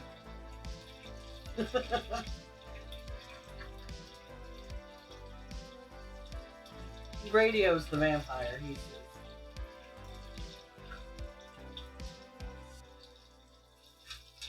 Look at those. 3:45. Look at that. Hey. Oh yeah. I was concerned that the camera might fog up or something because the house does not have a vent over the stove. Oh. Where are you at, Radio? Because that's early. Oh, that's right, Greece. She's 10 hours ahead of us. Woo! What are you doing up at 4 a.m.? Although, actually, the better question is does she sleep? Yeah. You must be a mom, maybe? Like, No. no? You know, that's no judgment. But, like, why are you awake? The only time I'm up at that hour is because I woke up to go to the bathroom. That's just a good angle. The overhead? Yeah, the overhead seems to be working pretty good. Yeah. Do you guys like the new overhead position? What's your favorite thing to cook? Radio. Oh,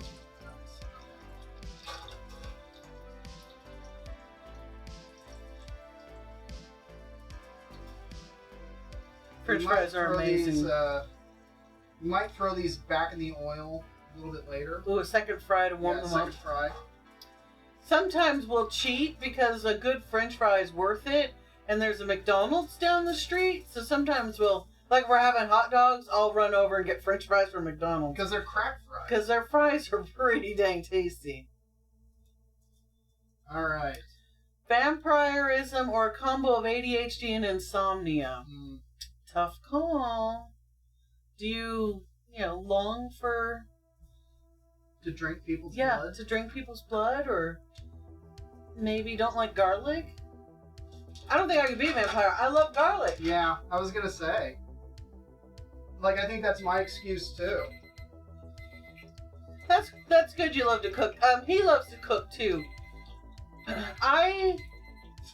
Because I knew nothing about it, I hated it.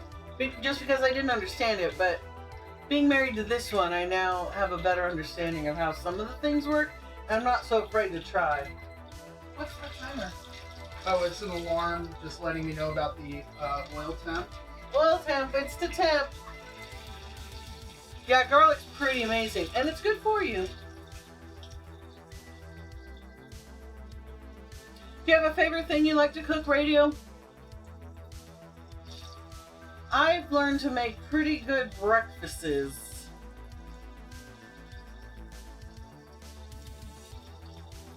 That's true. Okay. Not that we have a HelloFresh subscription. I would never be allowed to get something like that. But that is a quick way to a divorce. yeah. But no judgment that you have one. Ooh, Greek vampires must love garlic. They have to eat tzatziki.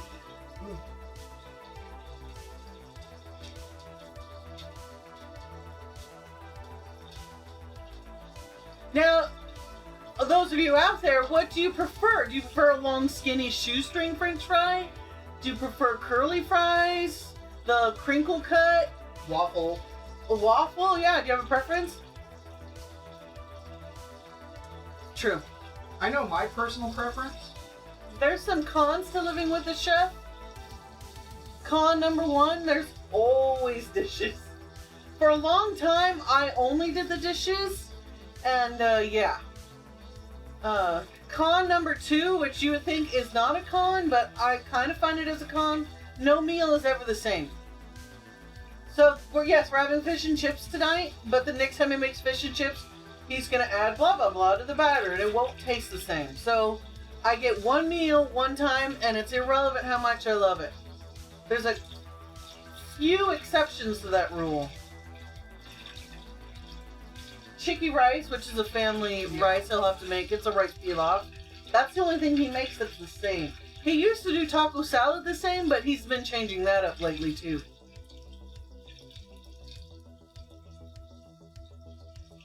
Waffle fries is Happy Batty's favorite. Okay. What is your favorite? I personally prefer crinkle cut. Ooh. I don't know. I think it depends. I do love shoestring. I do like a good steak fry though. Yeah. Like home fries? Something a little bit meaty. I guess that steak fries have to be cooked properly, not grainy in the center. Yeah. Those are no goodies. Okay. We are ready to believe you. get the batter mixed up. Okay. So we need. Would you man the chips? Yes. All right. I got my. How do I know when to take them out? Not yet. Not quite yet. All right. But they're looking pretty good from what I can see. Okay, I'm going to switch cameras real quick. So I've got my dry mix. I've got the cold beer. And we're literally just... We're not trying to overmix this. We're just trying to combine it.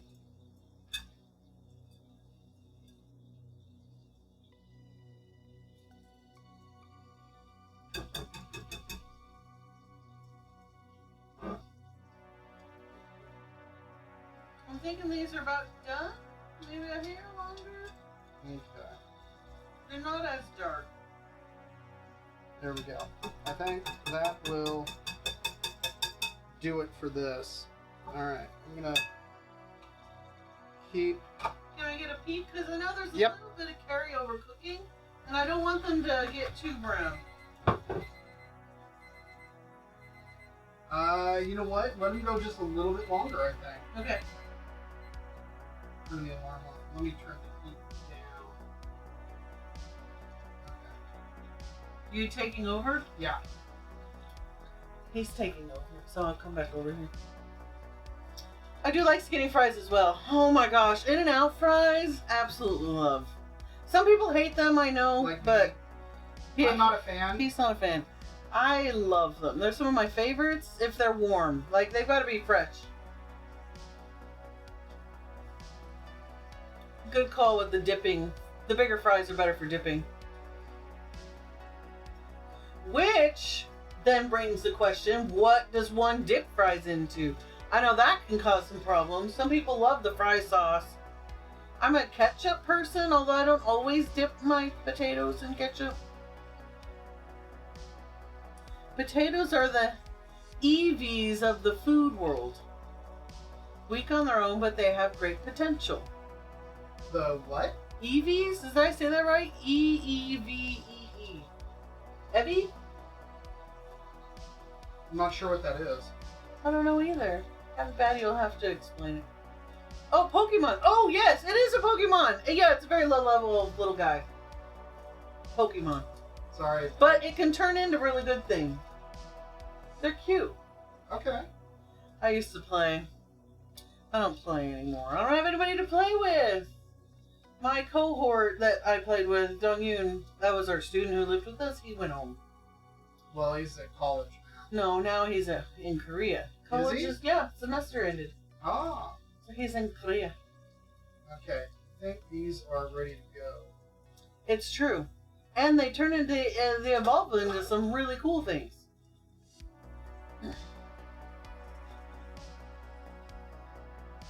Nice. Yeah, Pokemon Go was a lot of fun. We played quite a bit. There's a lady at work that plays, but she plays way more than I do. But we never get a chance to walk around and play together that way. But she did at work make it not a gym, but the other one, the smaller one, this little station. I forgot what it's called. Check-in or something? Sort of. What is that called? It's gonna drive me crazy. I will look it up. This batter is looking super thick. Do you want to thin it down? Yeah. Bring me the beer. Is the batter on camera? Oh, barely. So, yeah, I don't want to. Like, I got super hot oil there. No, just move the temperature thingy, the doodad. It's blown out in the light anyways. Of course, the batter will be too. You can kind of see how thick the batter is.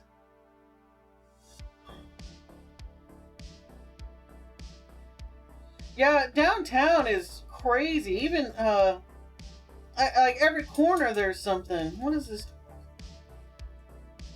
Close.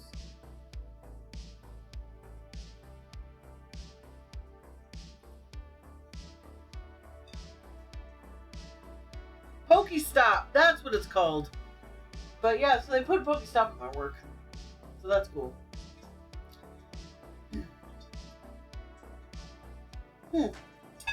That's pretty neat. Because if you were downtown, you could really walk around and take a nice break. My work's out in the kind of in the countryside, so I'm surprised they put a Pokestop there. There's no walking around to other cool things.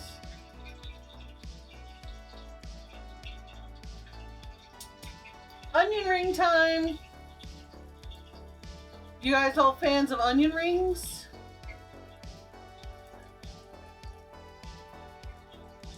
It's interesting that golden potatoes are lighter than the russets. It's probably because of less sugars in them.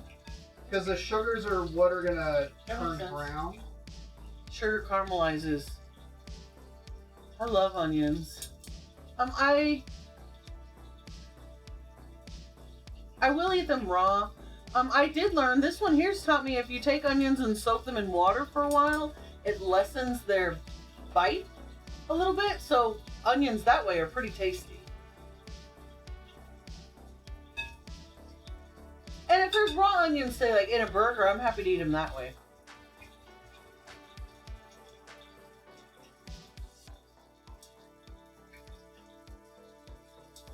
Yay. The one negative about Excuse me, Jane. this kind of dinner is it takes a long time because you really only have the one fryer. But I suppose we could buy more oil instead of a separate fryer, but then it's like, you know, playing the drums. And if you want it done right, it's better to go slow. Any tips on cutting onions without eye irritation? Matt Kelly can give you a tip. Is she still around? Her tip is use the onion goggles she got for Christmas. We got them off of Amazon. They're like $20. Which, speaking of Matt Kelly, did I ever send you your money? Yeah, I think they work pretty good. She said they did. I don't know if she's still around. She was here earlier. She's a mover, that one. Let's text her.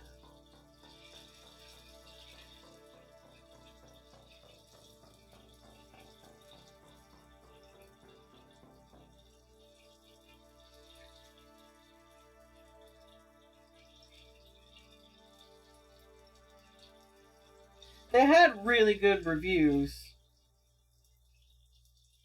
And the sulfur doesn't... It's sulfur, right? That burns the eye? Yep. And it doesn't seem to bother me that much. It also depends on the onions. True. Yeah. Is it an age thing or? No, it's purely just how and where they're grown. It's where the sulfur content of the soil that gets soaked up into the onions, because as you cut them, you're releasing effectively sulfur gas, and as it lands on your eyeball that's moist, it literally turns into a mild form of sulfuric acid. There you go. And that's what the burn is. I wonder if you can get like some sort of shield coming up this way, because then in theory the fume would, bounce off. Be worth a try. Onions sometimes again, it depends. Sometimes they bother me, but for the most part, not really.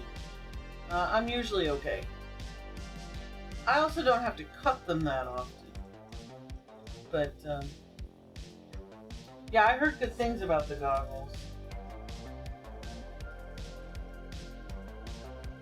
Of course, there's been no response to my text. Surprise, surprise. Like I said, she's a doer. It's not because she doesn't like me.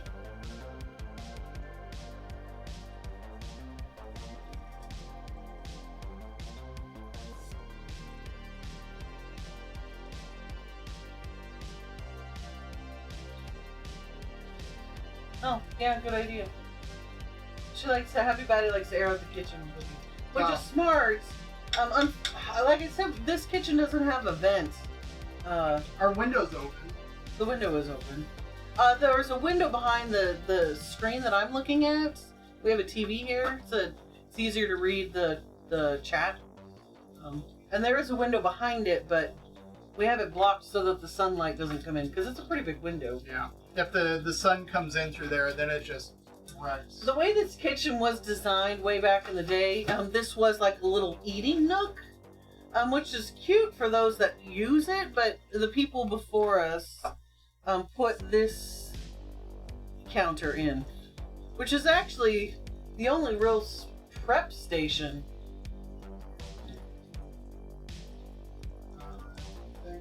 Awesome. Done. We can have good airflow with the rest of the house at the right time of year. Yeah. To be honest, if we crack the garage and the door, we could probably get a really good airflow through here too, but it's a little, it's a hair chilly for that maybe. But at the same time, we also have floor fans that. Yeah. And when there's some things that he'll fry that'll like just smoke the house out, and used to set off the fire detectors. I say used to because that fire detector got moved. But yeah, we'll get floor fans and put it in front of the sliding door, and that like sucks everything out of the house.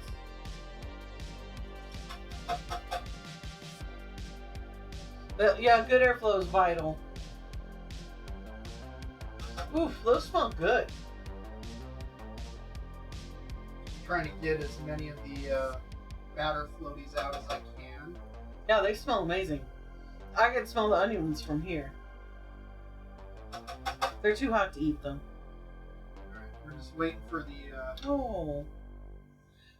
Happy Batty said overhead fan had broke because a bird got caught in it. Oh.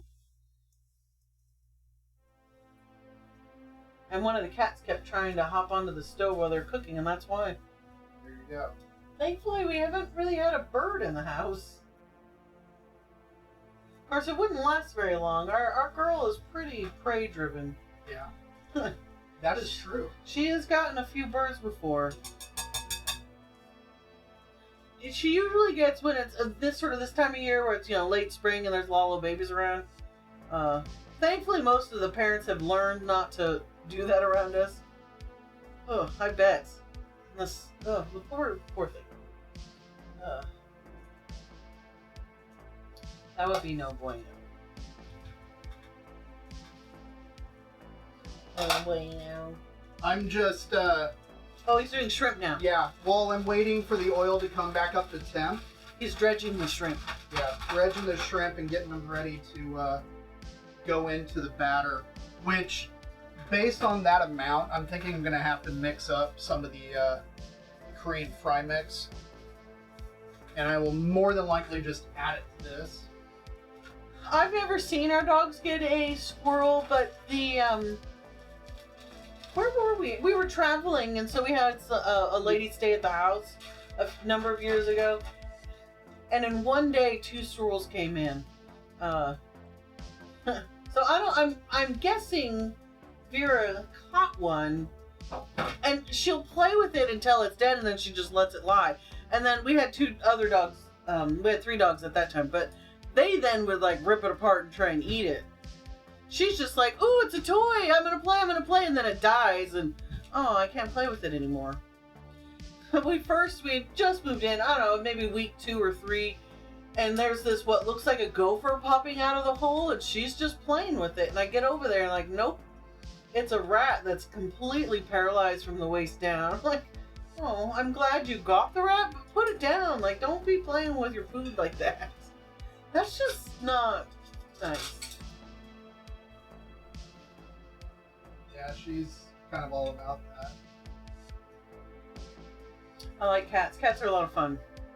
Unfortunately, this one's allergic. So. And I thought he just said that, but no. We house sat for some. Great job. A friend of ours who had rescued this kitten off the freeway, and the shelter at that time, this wasn't my shelter, but a different shelter was like, yeah, we're just gonna have to put it down. And so, yeah, we took the cat in, and it had to live 2 weeks in a room because it had this weird mite thing that would infect the dogs. And anyways, by week 3 though, it could come out, and every time that thing went next to Chupa here, next to Decay, like, yep, he'd start sneezing every time. And it was like not a make it up thing, like, oh well, no cats. And then I'd have to get an inhaler. Yeah. So that cat is this tiny little, less than a pound, black and white kitten, so adorable. And then our big guy Jay, the 2 of them would play together. It was so cute. And then they'd sit waiting for their food, and they both like have their heads cocked, and you just see this itty bitty cat next to this giant pit bull. So here's the pit bull sound asleep, and the cat would just curl up in his legs. It was darling. I have pictures to remember. Shrimp are going in, and all the food's being cooked at the same temperature? Yep. Okay.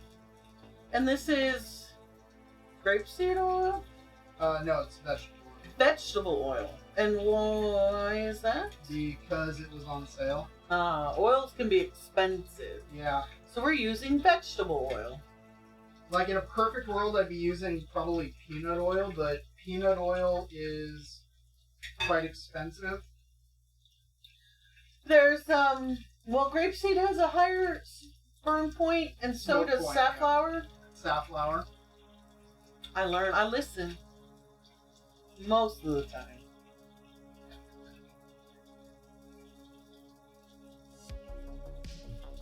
Most of the times.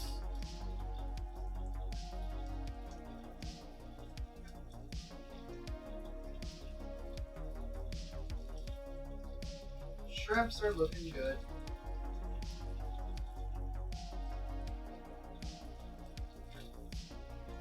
Yeah, veggie oil is cheap. Use what you got. Use what you can afford. It doesn't mean it can't be good.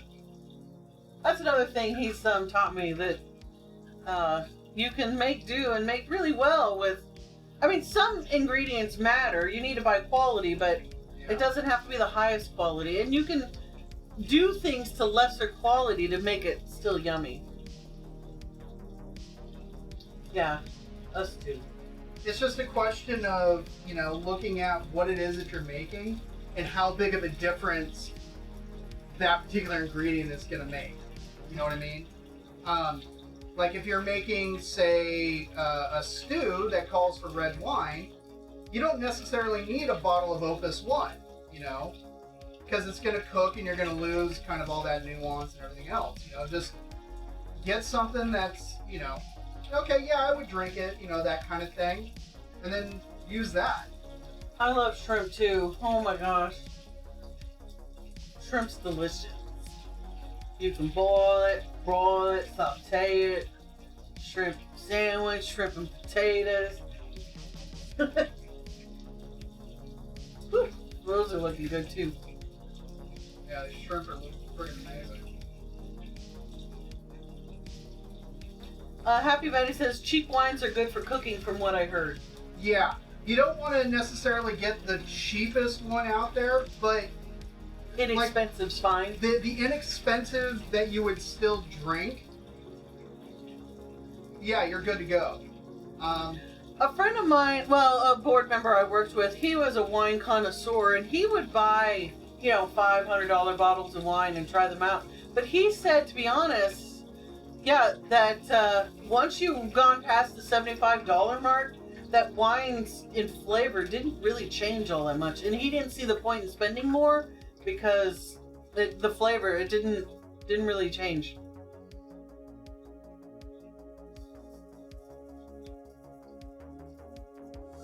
Shrimp out. I'm going to turn the oil off Okay. because I got to mix up more batter with the fish because there's basically nothing left. And the whole point, the whole point of making this particular batter was for the fish. And that's all right. Well, no. It'll definitely make for a good comparison. It's fish and chips. You can't have fish without the chips. It's true. It's kind of part of it. Mm-hmm. All right. So let's. Oh, I see what you meant with the temperature of the can. Uh-huh. Do you have another can on the fridge? I don't. All right. So this calls for 500 grams of the mix and 750 ml of the water. So let's grab.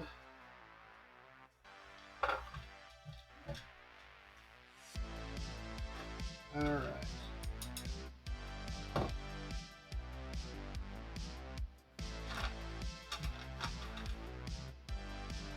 Probably get away with a half. So 250 grams of the dry.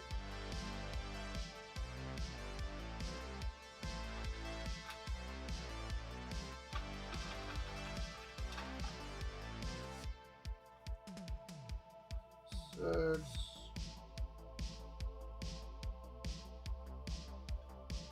$250. And then half of 750 is $375. So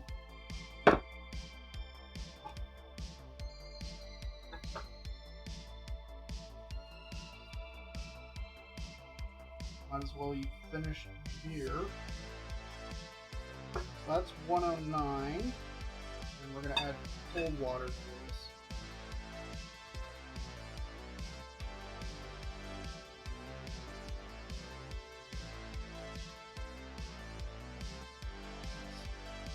$222. And let's see. 375 minus 222 is 153. If I remember correctly. So,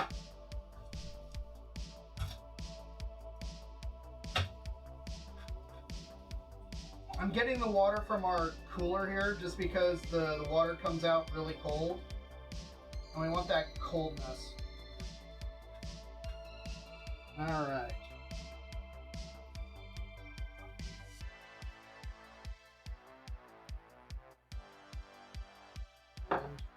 Alright.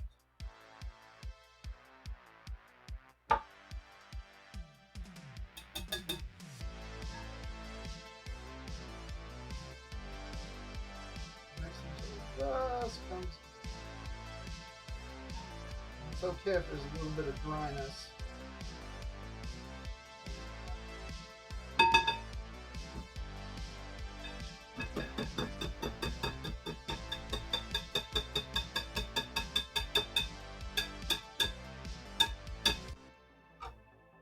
All right. Back to the stove. Back to the stove, doo-dah, doo-dah. Oil is at 366. One of these needs to be tasted. You should probably quality control check it. Quality control.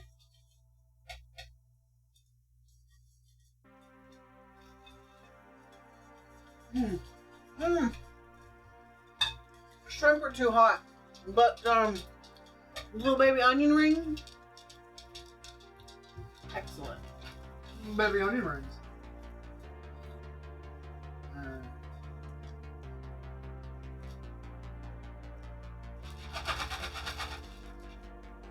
Good advice, Happy Batty. What did Happy Batty say? We're making Jello shots. Don't use the cheapest stuff, but don't, use the most expensive either. Yeah. If you're gonna respond to comments, read the comment first. Yes, sir.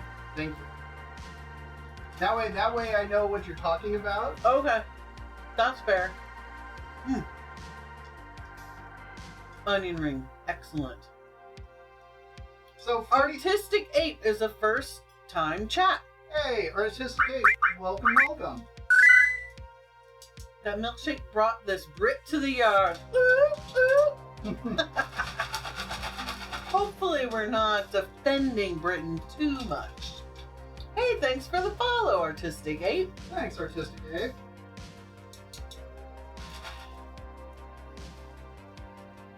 Yeah.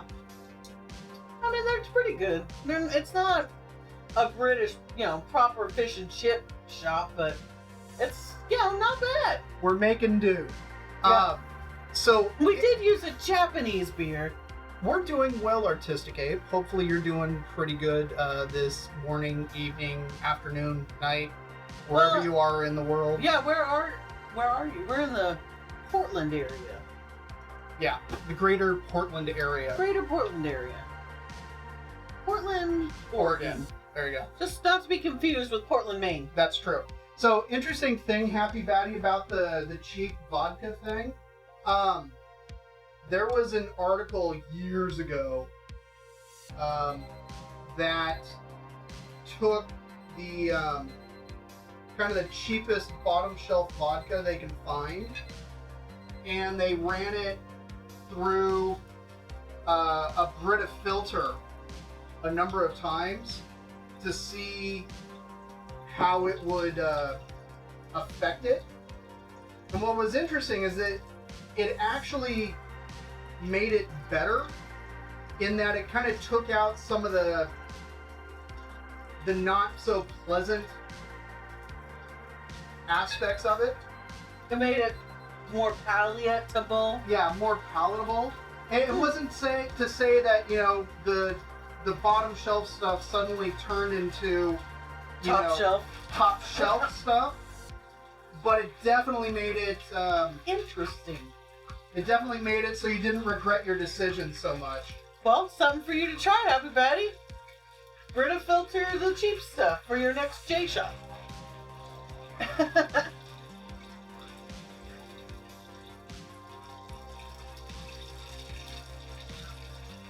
Yeah, Artistic Ape, how are you? Things are doing pretty good here in the Decay household. Our specials board? You mean, oh yeah,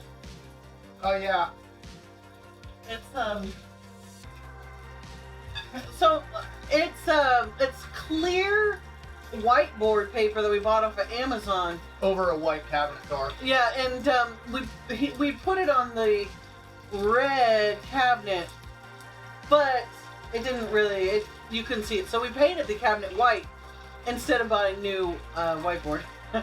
We did buy paper so we can do this side too, but we just haven't done it yet. Oh, good. Artistic Ape is great. He loves food channels. Nice. Yeah, hopefully our humble channel's doing okay.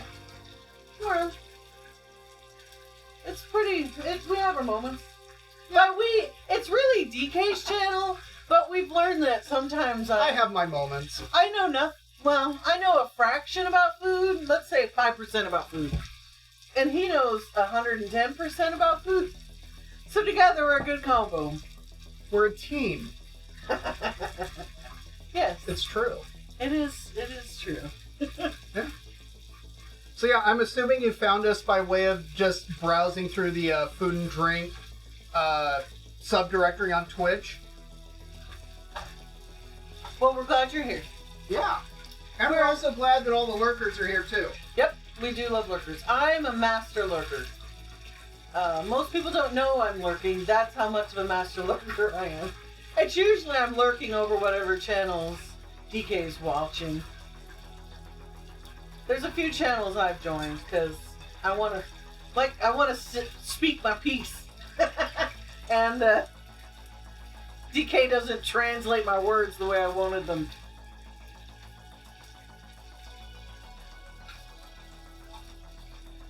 I also love that you're giving some humble British food a go. We don't have great food, but fish and chips, it's our bread and butter. Oh, so you're in the UK. Well, fantastic. Yeah, so... My ancestry's from the UK. So, full confession, I was maybe going to make mushy peas, but then in doing some research on it, because if I was going to make it, I figured I should probably make them the right way. Come to find out, traditional mushy peas are not made with like the green peas that we think of. Oh. They're peas that are, I think they're called marrowroot is what they're called, but they're green peas that have been left on the vine longer, and they kind of dehydrate a little bit and then dry out, and then you have to cook them. And rehydrate them? You have to rehydrate them and cook them in order to make them, and I'm like, oh. Artistic Apes from Northern Britain, a huge fish port. That's awesome. My family history is from... It's either Manchester or Gloucestershire. I don't remember. Sanford, Gloucestershire? No, not Sanford, Gloucestershire. Marrow fat dried peas cooked with bicarbonate of soda. Bicarbonate soda. Yep. Words. Yep. I know words. That's awesome. Actually, the Brits have some really good meals. Pasties, those are amazing. I said that right? Yes? Yeah. Okay. Awesome. And I also love their little meat pies, essentially. I don't know, I guess it's... Yeah, meat pies. Yeah. What else is British that's tasty? I'm sure there's lots of stuff. Stilton, Yes. Shropshire, Yes. Gloucestershire cheese, even though that's Yes. considered kind of a garbage cheese or whatever, I really like it, especially the cloth-bound kind, where kind of some of the stuff gets in at the edge and it gets all crystallized, and I'm like, oh, I love that. There's a lot of British cheeses that I'm a big fan of. There's Yep. some good British curries. British curries. Oh gosh. Yeah. What's your favorite thing, Artistic Ape?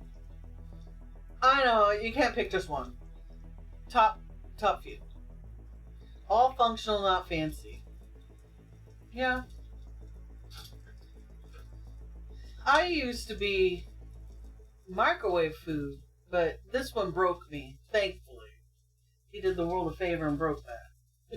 So now I'm learning a little bit of fancy's pretty tasty. It's definitely better eats. It's true. She walked in, was just like, where's your microwave? I'm like, what's a microwave? Yeah. Yeah, that's true. We technically have the microwave, but we very rarely use it. For many years, we used it just for storage. Pork pies and Cornish pasties. That's what I like. See? Excellent. So, oh man, I would actually really like to make a proper pork pie. Amen. Let's do that soon. So, to clarify for those that don't know, so the little Cornish pasties are little tiny kind of like hand pies. Almost like empanadas we made the other day. And they have that crisp, exactly. Pork pies, at least if they're properly made, are fairly large, and you actually slice into it and get kind of a big slice of it. It's almost like I hate to say this and insult the British, but it's almost like a pâté en croûte, in that you've got your pastry outside that you poke a hole in the top, and you make an aspic to pour into it after you've filled it with kind of the meat and everything to fill in that voided space. But yeah, see, Artistic Ape knows what's up. See, I know a thing or three. He knows more than 3 things. I know 3 things. Yeah, it's a meal and a pastry, exactly. Like a proper slice of pork pie, and you just pick it up and nosh on it. That'd be It's awesome. So friggin' good. We need to make those. Yes, it's packed lunch for minors. Yep. Yep. I did know that. Happy Betty used to live without a microwave because her boyfriend at the time loved to cook, but for me that was a problem because sometimes I just needed food and I didn't want to have the energy to cook. And clean up, and you're right, like there's a catch there, the clean up part. Yeah, that Ugh. cleanup sucks. Well, which is funny because we actually know a couple of people who love cleaning. People are crazy. I don't know. I don't love cleaning, but I do love food enough to know that I need it. True. Your food may not be sophisticated, but it is functional. British food. Well, I think it can be sophisticated. It's just gotten a bad rap. Yeah, I would say there's... Just because it's not sophisticated doesn't mean it's not amazing. What? You just want food, huh? I'm just a token machine. Kinda. I can't, like, the little whale pig, she gets me. She just gets me. The big guy's behind me. Can't really see him. So is he? Hey.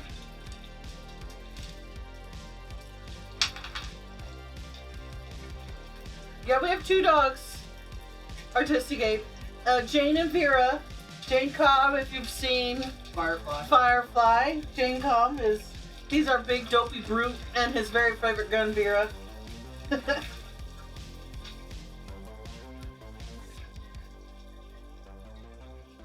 Good. Happy Batty said, yeah, I didn't know I had ADHD at the time. It was not a fun time. Now I feel no shame in making things convenient for yourself. Or so. Yeah. Actually, hang on. Those are fine. Happy Batty, are you familiar with the YouTube channel How to ADHD? I highly recommend it. It's an amazing channel run by, I forget the woman's name, lovely woman who has ADHD. Okay, so you know exactly what I'm talking about. Fantastic channel with fantastic advice for folks that have ADHD and how to live with it and how to deal with some of the issues that come up for folks who have it, because folks with ADHD brains are wired a little bit differently, and a lot of people don't understand that the brains are wired different, and so because of it there's a lot of misunderstandings with them. So, and okay, OCD, autistic, okay, yeah, and You're still cool to us. Yeah, and that's okay. Yeah, it's great. And we love you, Radio the Tease. You're awesome. Yep, and you know your stuff. Yeah. Oh, sorry, puppy. Sorry, puppy. She's on your side of the pond, Artistic Ape. Not quite the same country, but... No, very different. Oh, yeah. Yeah, very different.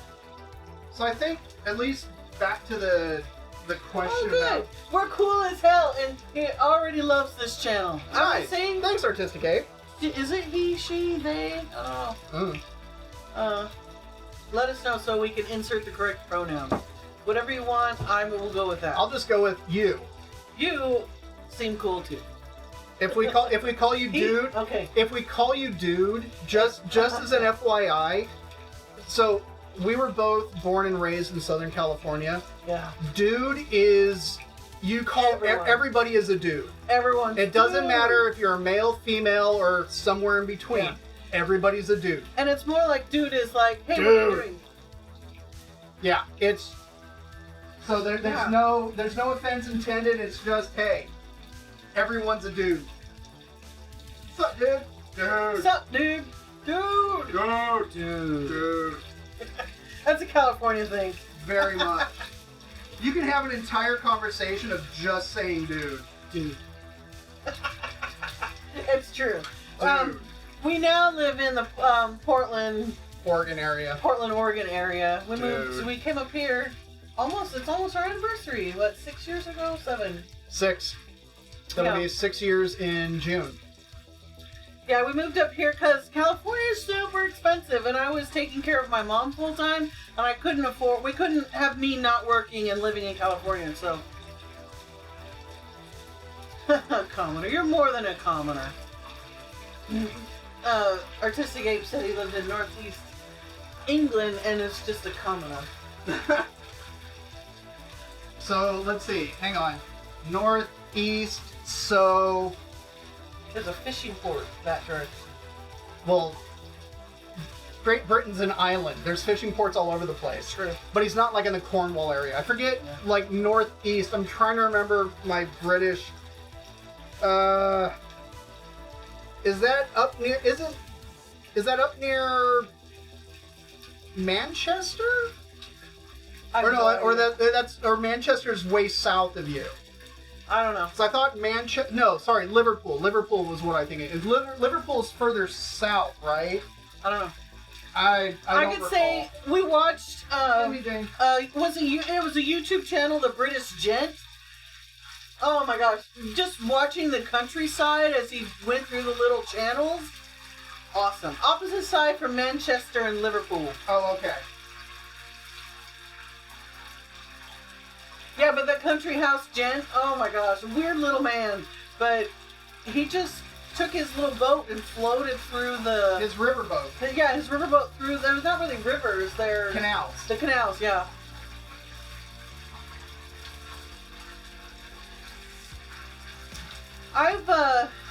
Happy Batty said, I have British ancestry, but I don't much about it. Like many Americans, I am mixed. And that's, my grandfather called us Heinz 57. His lines was here in the States before it was the States. Like 1600s area. Like, it's crazy how far back that line goes. But then one of his grandparents came directly from England not that long ago. And I don't remember if it's Gloucester. I don't know if it's Gloucester. No, it's not Gloucestershire. I think it's Manchester. I'd love to visit Greece. And I'd love to visit the UK. That would be awesome. How is it? You're sampling? Mm.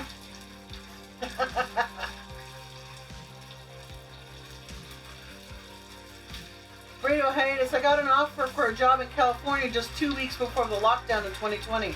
So I lost the opportunity to be there. That's kind of a bummer. Do you know where in California? Because California's kind of big. No, we love British. So, Artistic Ape said, you seem like cool Americans. A lot of Americans in Hollywood hate the British, but you seem cool. You know, when the last president was elected, I literally, turned to my husband do you think the British will take us back? I love Brits. Like, you guys make some of the best TV out there. British television is phenomenal. Way better than American television. Ooh, those look amazing. Yeah, that's a whole nother conversation. British television. Now I just need custard to go with these fish fingers. Yeah. I'd also put Korean television right up there with British TV. Oh, yeah. Brilliantly written. Just stunning stories. And it's not about the dollar and making as many episodes as possible. It's all about quality storylines. Yeah. Brit TV is good TV.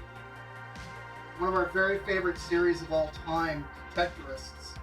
Yes, the Detectorists. I don't know if you've seen an Artistic Ape. It's, I don't know how popular it was in the UK. It's my favorite show ever. And you'll find there's some channel point redeems of the Bland. That is Bland. That's from that show. Incredible. And it's the gentleman Mackenzie. What is his name? He was one of the famous pirates in Pirates of the Caribbean. The one whose eyeball came out. Yeah. Your mom's a big Doctor Who fan. Happy birthday. We are too. Although we're a little behind. And we need to finish the season with Jodie Whittaker. Jodie Whittaker. I was a little hesitant when they made a female doctor. I was like, but I'm actually very happy with her. So now we wanted to, like, we were thinking for Halloween. David's DK is a David Tennant doctor, and then I could be Jodie Whittaker doctor, and we can both go as the doctor for Halloween. Past self, future self. That's right. Past self, future self.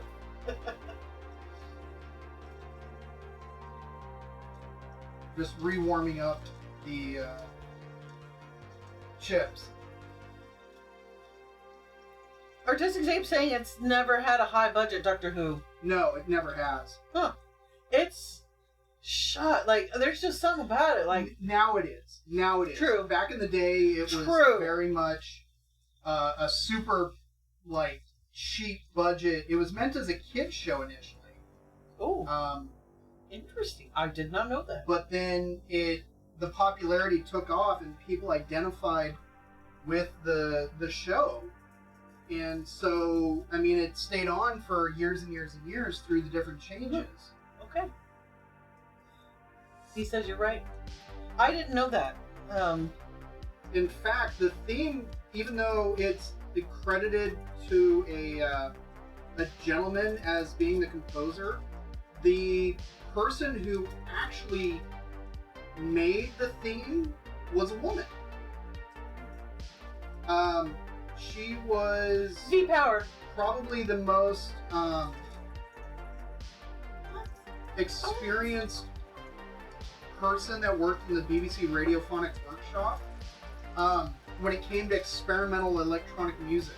I watched a documentary recently that was talking about the theme and how in order to create a number of the sounds, she literally would loop and change the speed of specific things in order to recreate or to make the sounds. So like the da-da-da-dun, da-da-da-dun, da-da-da-dun, that kind of bit was one thing on a loop.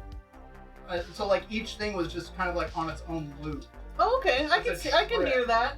It is an absolute trip and it was amazing to watch. Huh. I tell you, do you like Doctor Who? I love Doctor Who. Call the Midwife, fantastic. Rosemary and Thyme. Or as we like to, oh my gosh. Yeah, the British stories, they're just, I don't know. I feel like American TV, like, I can write it. I could sit there and they would put on a show and like, oh, this is going to happen, then they're going to say this, and then this is going to happen. And surprise! Oh, I'm not surprised. That's exactly what happened. I might die of being not surprised. But with British TV, Korean TV, I don't know what's going to happen. It's far more interesting. We've seen quite a bit. Would you mind clearing off that counter?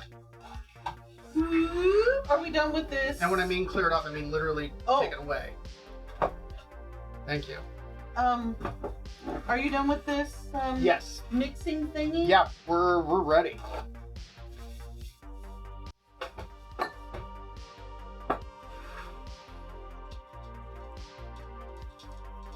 We are ready.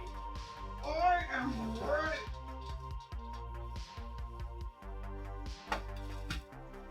Okay. Yeah, Artistic, we were talking kind of earlier, we were talking about how, you don't always have to have the most expensive to make it the best. And this one here has a photography degree, and I learned, like, you don't have to have the best camera. You can have incredible pictures with a lesser known camera if you know what you're doing. And I feel like British TV, Korean TV, they know what they're doing. Yeah. Better. Well, we can get into the discussion of that, but before we get into the discussion of that... Oh, we're supposed to focus. Yes, we got food, and then we'll talk about that because I could go on and on. Okay, we've got our russet chips, Yukon Gold chips. The Yukon Golds are probably the closest that we have in the US to your Maris type potato. Russets are aka the Idaho potato. Oh, why thank you, Mr. Lovely Pickle. camera numero cuatro. Because pickle's the best. It's true. We got big old fatty onion rings. Got our fried shrimp. We got cod in tail pieces and then kind of the big fish finger size. We got our tartar sauce and we've got our cocktail sauce. I think it is time to plate up. Cocktail time.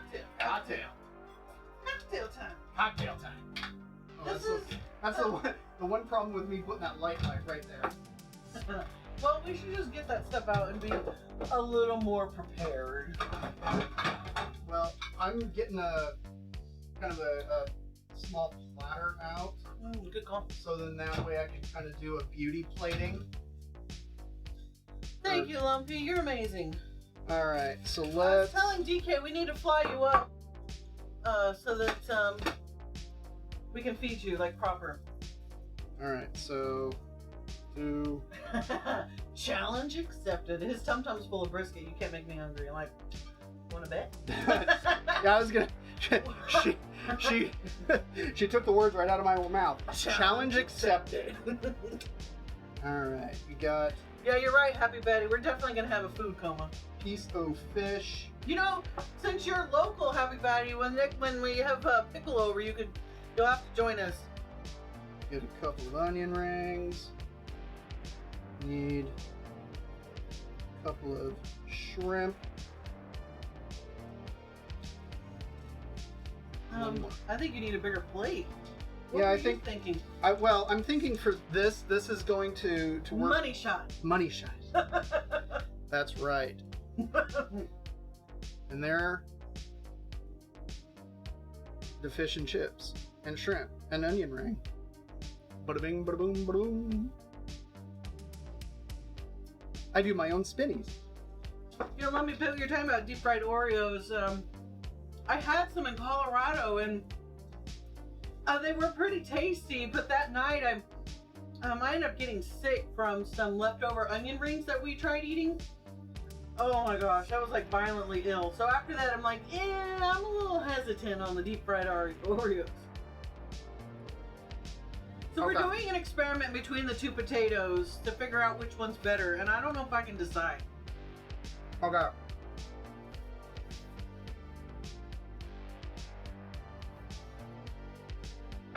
The russets are a little bit creamier, I think. Really? Maybe? No? Because for me, between the two that I had, I thought the Yukon Gold was a little bit creamier, personally.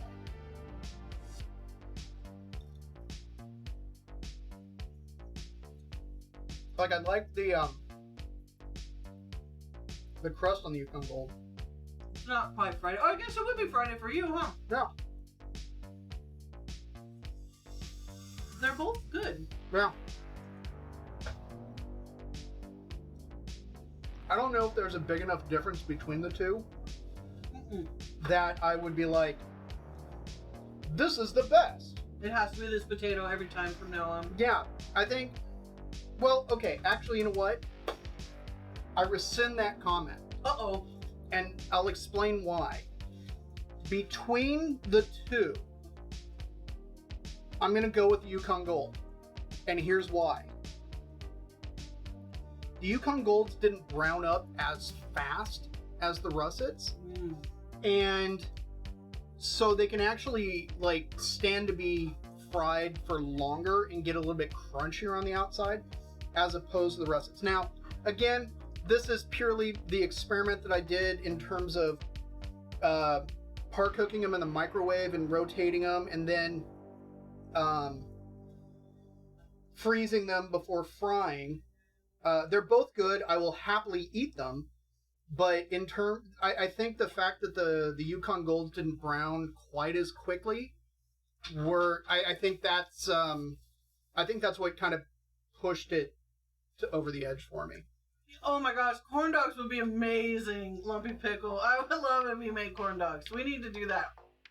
Yes, Artistic Ape. So just as a point of reference, Artistic Ape, Avocado Green KitchenAid is my female parental unit.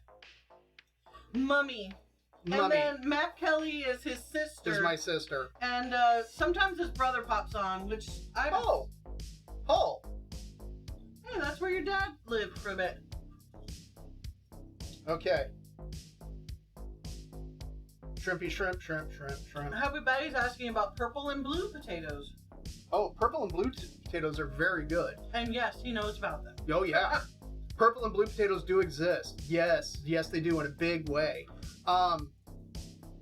We actually grew some purple potatoes a couple years back. So, just if you want to like really blow your mind, Peru, where potatoes are probably native to, there's something like over 1,000 varieties. Most of them aren't commercially viable. And there's some amazing variety down there, and they're now culturally protected. But your blues and purples, yeah, they're really good. I want to say they're probably closer to, in texture, like a Yukon Gold as opposed to a russet. But this is like restaurant level. Honestly. Calorie-free variety potato, yeah.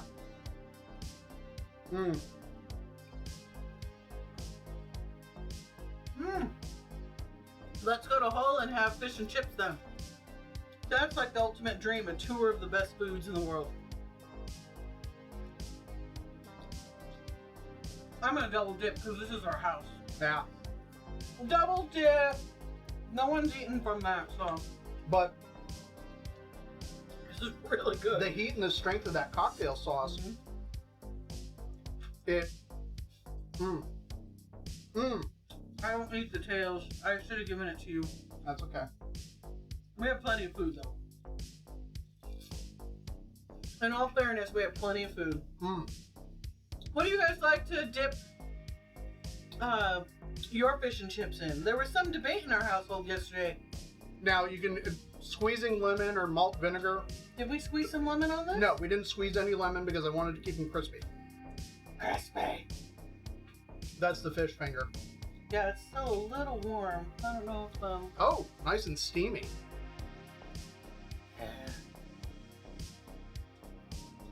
Go for it. Tuck into it, baby. I am. I am. Also a quote from Detectorist. Highly recommend that British show. Malt vinegar, yeah.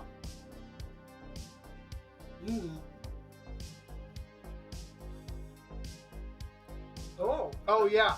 So this Scordalia that Radio Hatis just brought up, it's this garlic sauce that usually has bread and it's mashed together. It sounds amazing, and I need to make it sometime.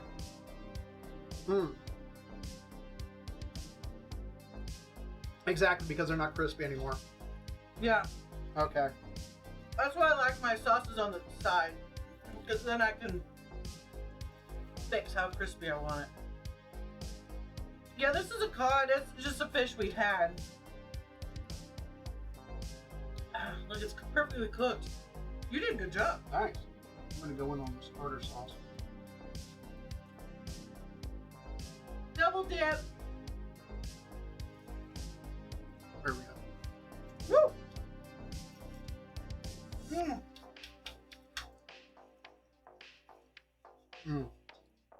That's good tartar sauce. Yes, it is. That's fantastic. This is some of the best you've ever made. I was gonna say, normally I'm like, I'm okay about it. It's like, I'll eat tartar sauce, but it's not like, I only need 5 minutes to make it. We'll have to make it. I've never had it. Or have I? Have I had it? I've not had it either, but I want to make it. Well, send over a recipe, Radio. I'll just scroll back through the messages. I'm pretty sure she has.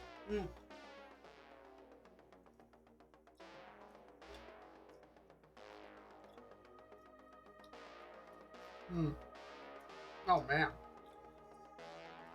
Yeah, try the fish with the cocktail sauce. Cocktail.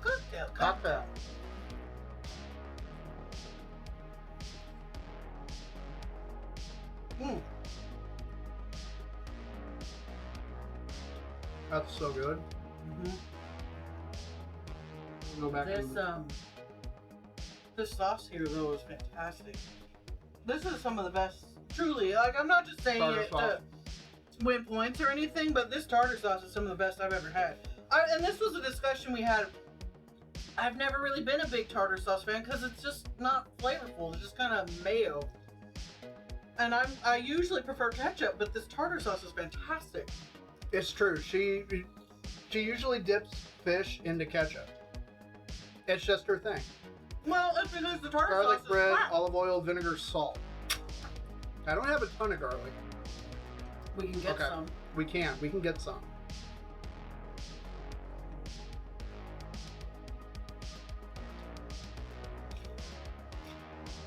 Oh, wonder. Yeah. There's Matt Kelly. I sent you a text. Yeah. The text was, my phone's in my pocket. I have lots of vinegar, so that's a non-issue. But, I've got my totally Greek olive oil. Kelly, how do you like your goggles, your onion goggles?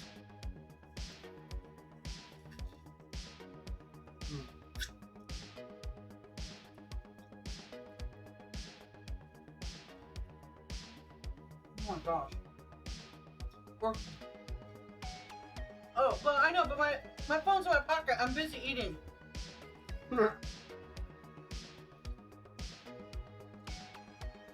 Fine, I'll wash my hands.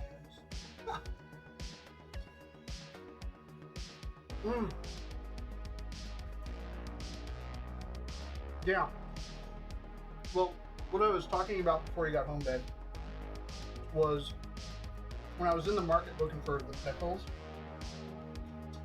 Because the recipe usually uses dill pickles. She loves them. Okay. Happy Patty, she loves those goggles. I can send you a link if you want. They were, like I said, I bought them on Amazon. They had really good reviews. They're like swim goggles, basically. Yeah. But what I was talking about was how the dill pickles, I'm like, hey, you know, I'm not a huge fan of dill pickle, but there's other pickles that I like and everything else. Right. But the conclusion that I came to is the reason for the dill pickles and the tartar sauce is because the vinegary hit of the pickles cuts through the mayo. And so that's why like a bread and butter pickle or something like that wouldn't be all that great.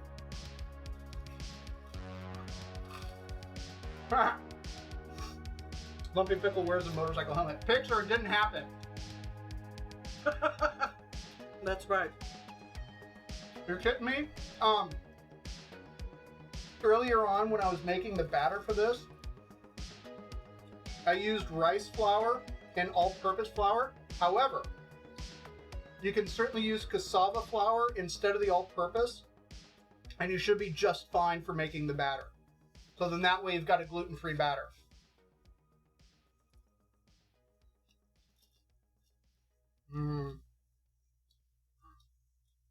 Now we're not going to say anything because it tastes yummy. Once it suddenly turned into a mukbang. ASMR. As the Huesos sit here and just eat on camera.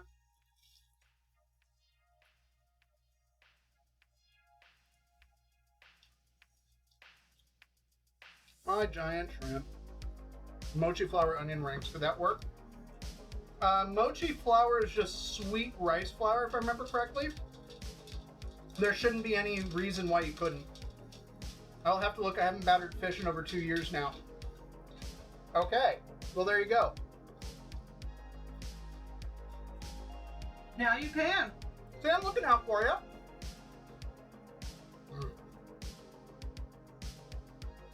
Artistic Ape, is there anything you can't or any allergies, food allergies? Elle here likes to know that in advance because then he's like, oh, okay, if you're allergic to mushrooms, then don't use them. Or he likes to do gluten-free. Well, doesn't like. Has to do gluten-free, so he tries to make sure he mentions that. Yeah. Yeah, it's one of those things that, you know, when you've cooked for a myriad of people, sometimes, you know, they have specific food allergies or things that they hate.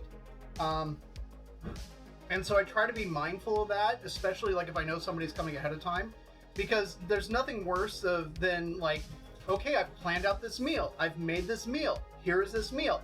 Oh, I'm allergic to X. That's information that would have been helpful yesterday.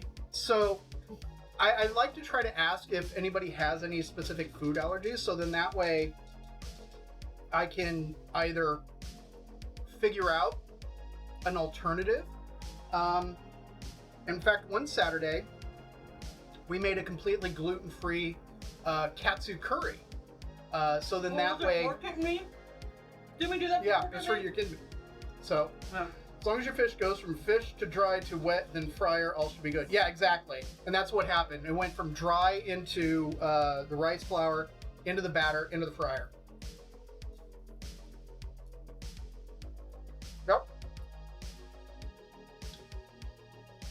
Yeah, some people's bodies just do better with it.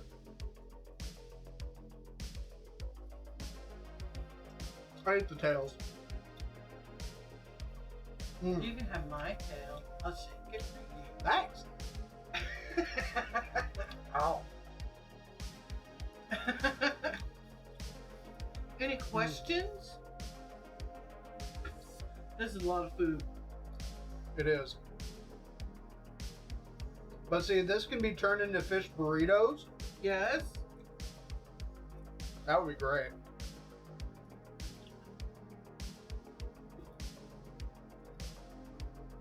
That's all right.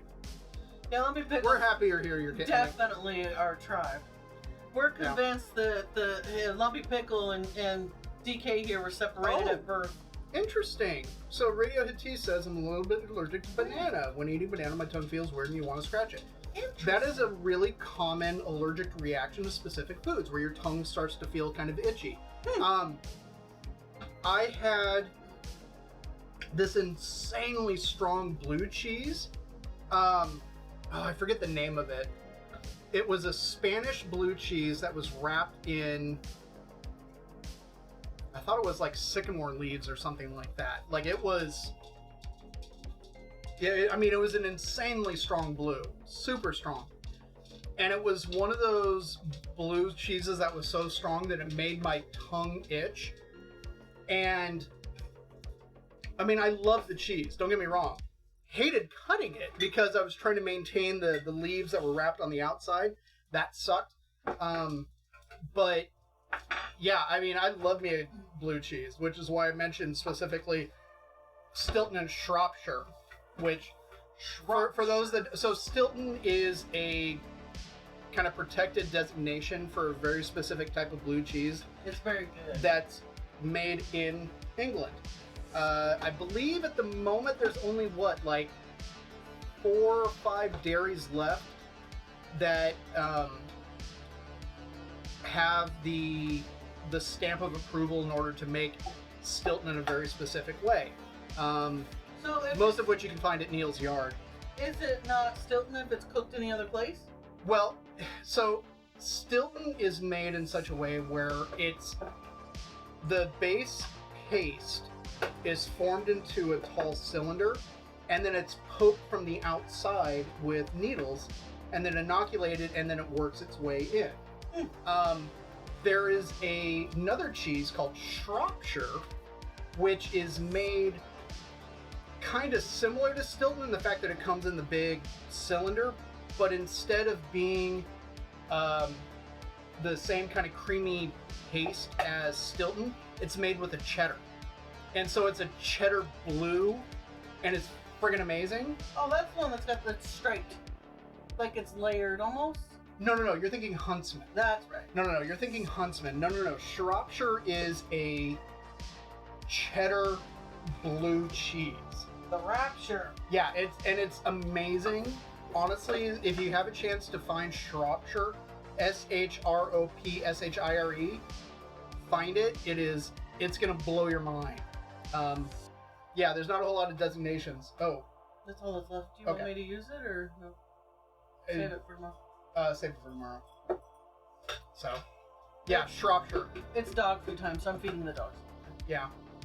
You'll notice on the channel, you could see to see if he makes the dog food. Oh, yeah. So if you also, hang on.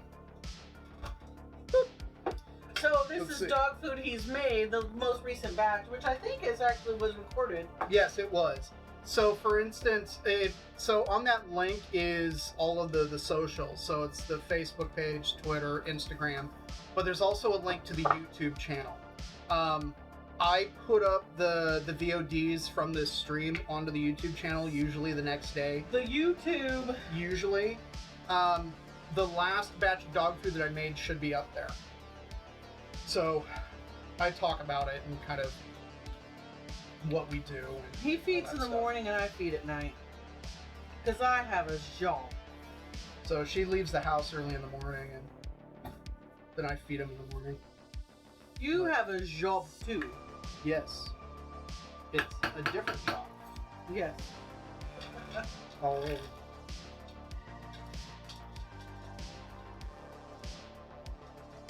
Cold onion ring is still good onion ring. I think for the onion rings, I'd pop them into a ripping hot oven to reheat. I do know my cheese. So, funny thing, You know your stuff. I used to work at a market. They have Whole Foods. That's in right, the they UK. do have Whole Foods in the UK. I used to work at a Whole Foods market. And I specifically used to work in the specialty department in the cheese. And so I was a cheesemonger. And I got to eat lots of cheese and play with cheese and make all kinds of fun stuff, bring cheese home. I used to play with the charcuterie there. And then I moved into the beer section and did all sorts of beer stuff. And so I can talk about beer too. But We don't drink beer. But we don't drink, yeah. Amazingly, we don't drink. However, I can tell you all sorts of stuff about beer. A lot of crazy stuff. Ooh, So this is cold, but it's still super crisp and crunchy. it is. I don't know if you heard that. Yeah. I can hear the crunch. It isn't an underused word, but honestly, a cheesemonger is probably one of the best job titles ever. You have some interesting job titles. I do. But this is food's one of his biggest passions. Yeah. Right behind music. Music's his first passion. It's true. Cheese, beer, wine, cured meats, spirits. It all comes down to fermentation. Really. That's what it comes down to. Costermonger. I don't never. That I'm not familiar with. Oh, greengrocer. Gotcha. That I know now. I'm like, now I understand what you're talking about. So, okay. Well, I think, That's oh, actually, before we go, back to why I think British and Korean TV tends to be kind of better than American. This is better. Well, there's that too. So, the TV system in the U.S. is you have your TV stations that produce programming, but in order to pay for that programming, they have advertising, and so you have commercials and all this other stuff. Right, and shows are based off of commercials. And they're based off of commercials, lots of commercial breaks, Yeah, etc., etc. yeah. At least in the UK, as my understanding goes, is that there's a TV tax. You pay the tax and it funds like the BBC or ITV, things like that. And commercials aren't as necessary. And so, exactly. If there are commercials, they're usually in between the programs as opposed to like in the middle of the programs. Yeah. And because of that, and the budgets are lower, when you look at like UK series most of the time, oh yeah, pop-up ads, yeah, they suck. But you look at like the series, they're usually much shorter. There's not as many episodes. US TV series can go for like 24 episodes, like an hour each kind of thing. But Well, 'cause they once you make- take out the commercials, they're only like 40 minutes.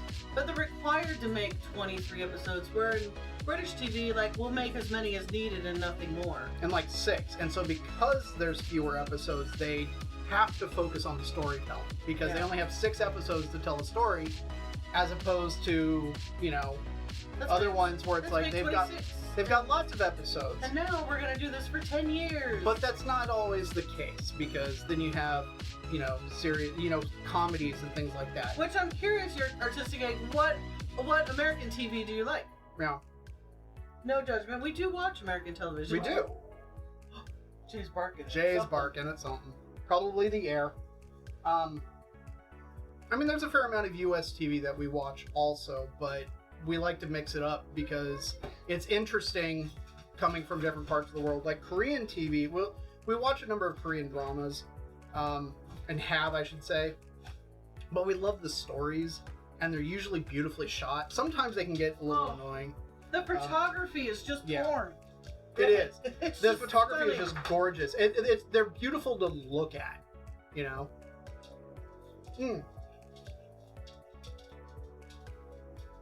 Now, okay, the stereotypical English villain thing, yeah, that's a total Hollywood thing. It's stupid. V for Vendetta is pretty cool.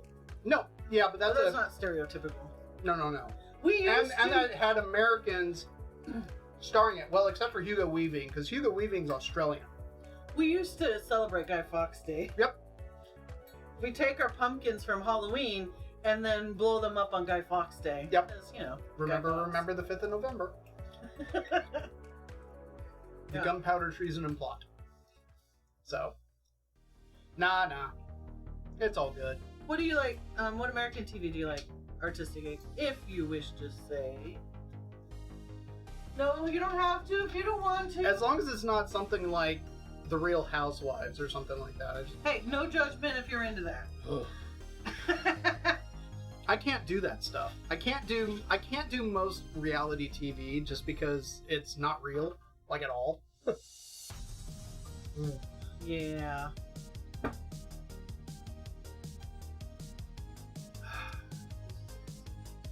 My life is cats, games, and metal. Yeah. See, mine, it's music, food, this, dogs. Metal. Screw the hell. Yeah, exactly. Food. Dogs. Food, dogs, music, Wife. wife. Not in that order. Not in that order. Music, wife, food. Ish. I know my place. Something like that. Just kidding. You said it, not me. I know my place. I would never get between you and the music. Thank you, I appreciate that. And you've taught me some great music. It's true. I'm just looking to see who's... I wonder if Andy's still on. Probably. Yep, he's on. Oh. Alright. So I think I know who we're gonna raid. Yep, we're definitely gonna raid him. Andy. So, Artistic Ape... All the extreme stuff, really, like how extreme America is. Everything's on Nitro, and you love... Yeah, it's true. Like, when you watch a lot of that stuff where it's just like, to the extreme! Yeah. And it's a very American mentality. Very Texan mentality. You're like our punk cousin. I'll take it. I will take it. We take full credit for punk music. Granted, the UK definitely put their own important, amazing spin on it, but we will definitely take credit for it. Long live the Ramones. But then, of course, you gave us groups like 999, Stiff Little Fingers. I mean, you could say Sex Pistols and The Clash. He knows more about music than he does food, so... I'm not taking your punk. No, UK punk is definitely different than the US punk. It's its own thing, and I love it. But it came from us. We started it! We started it! And we've got documentation. No. Anyway, it's all good. It's just music. So we love it. You guys are brothers. But since Artistic Ape, this is actually your first time here, you probably didn't have a chance to catch the intro. On the outro screen before we go to raid, we're gonna go raid the guy that wrote my jingle. The jingle was written by a gentleman by the name of Andrew Kingsley, who is the mastermind behind his project Sleeper Ship, which is amazing. But he's also one of the guitarists and composers for a Canadian power metal band by the name of Unleash the Archers. They're my favorites. Anyways. Yeah, Happy Betty, Andy wrote it. Yeah, Andy wrote it, and that's him singing. Yeah. So yeah, that is the. That's the jingle. In chat, DK made a joke, and he kind of made a jingle, and then Andy's like, "No, we're gonna make a real jingle," and he made it was one of those things where because I didn't even bring it up. He just mentioned it one night. He's like, "I should totally write a jingle for you," and I'm like, "If you insist." Radio is there. Yeah, exactly. And then suddenly he like randomly, because he was working on some other music, and he'd randomly busted out like a couple of verses just out loud, and I clipped them, and then took the audio, and that was my intro for a long time. But then he's like, no, I need to write a proper one, and so he went back and wrote a proper intro, which is what this is. And it's got a little bit of a punk thing. A little bit. A sprinkling. A sprinkling of kind of pop punk, I guess, with a bit of a ska breakdown, which I'm okay with. So, at any rate, thank you everyone for being here. Thank you for, to Artistic Ape, welcome, Happy Batty, Radio Hatties, Avocado Cream KitchenAid, Lumpy Pickle, Night Song 86, Matt Kelly. Let's see, who else? Did I miss anybody else? You're kidding me, of course. All the lurkers. All the lurkers. Yep. We love our lurkers.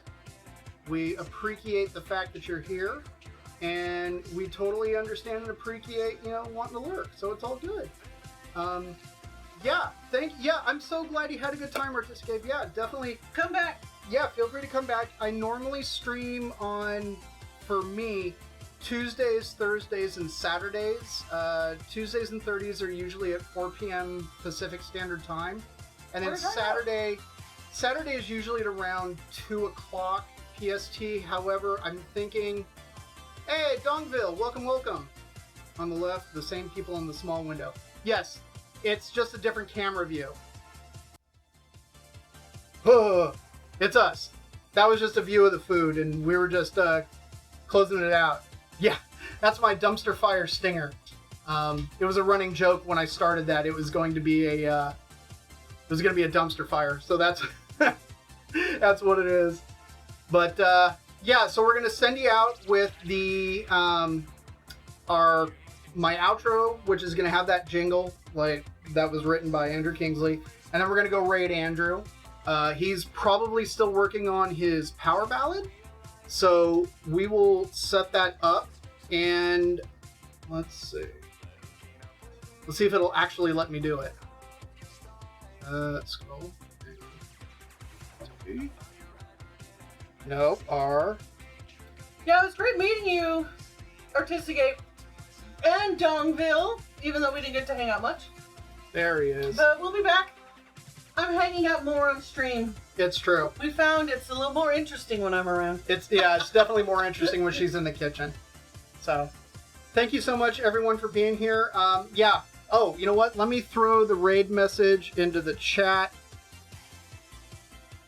There's the raid message. So we're going to go visit Andrew and say, yo, what's up? And thanks so much. And we will catch you on Saturday, which...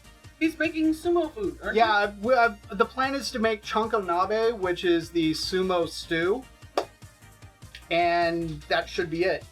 Thanks. Yeah, thank you, Night Song. Thank you, everyone, for being here. We will catch you Saturday. Let me... Catch you later. Do that. And, Hello, boys and ghouls.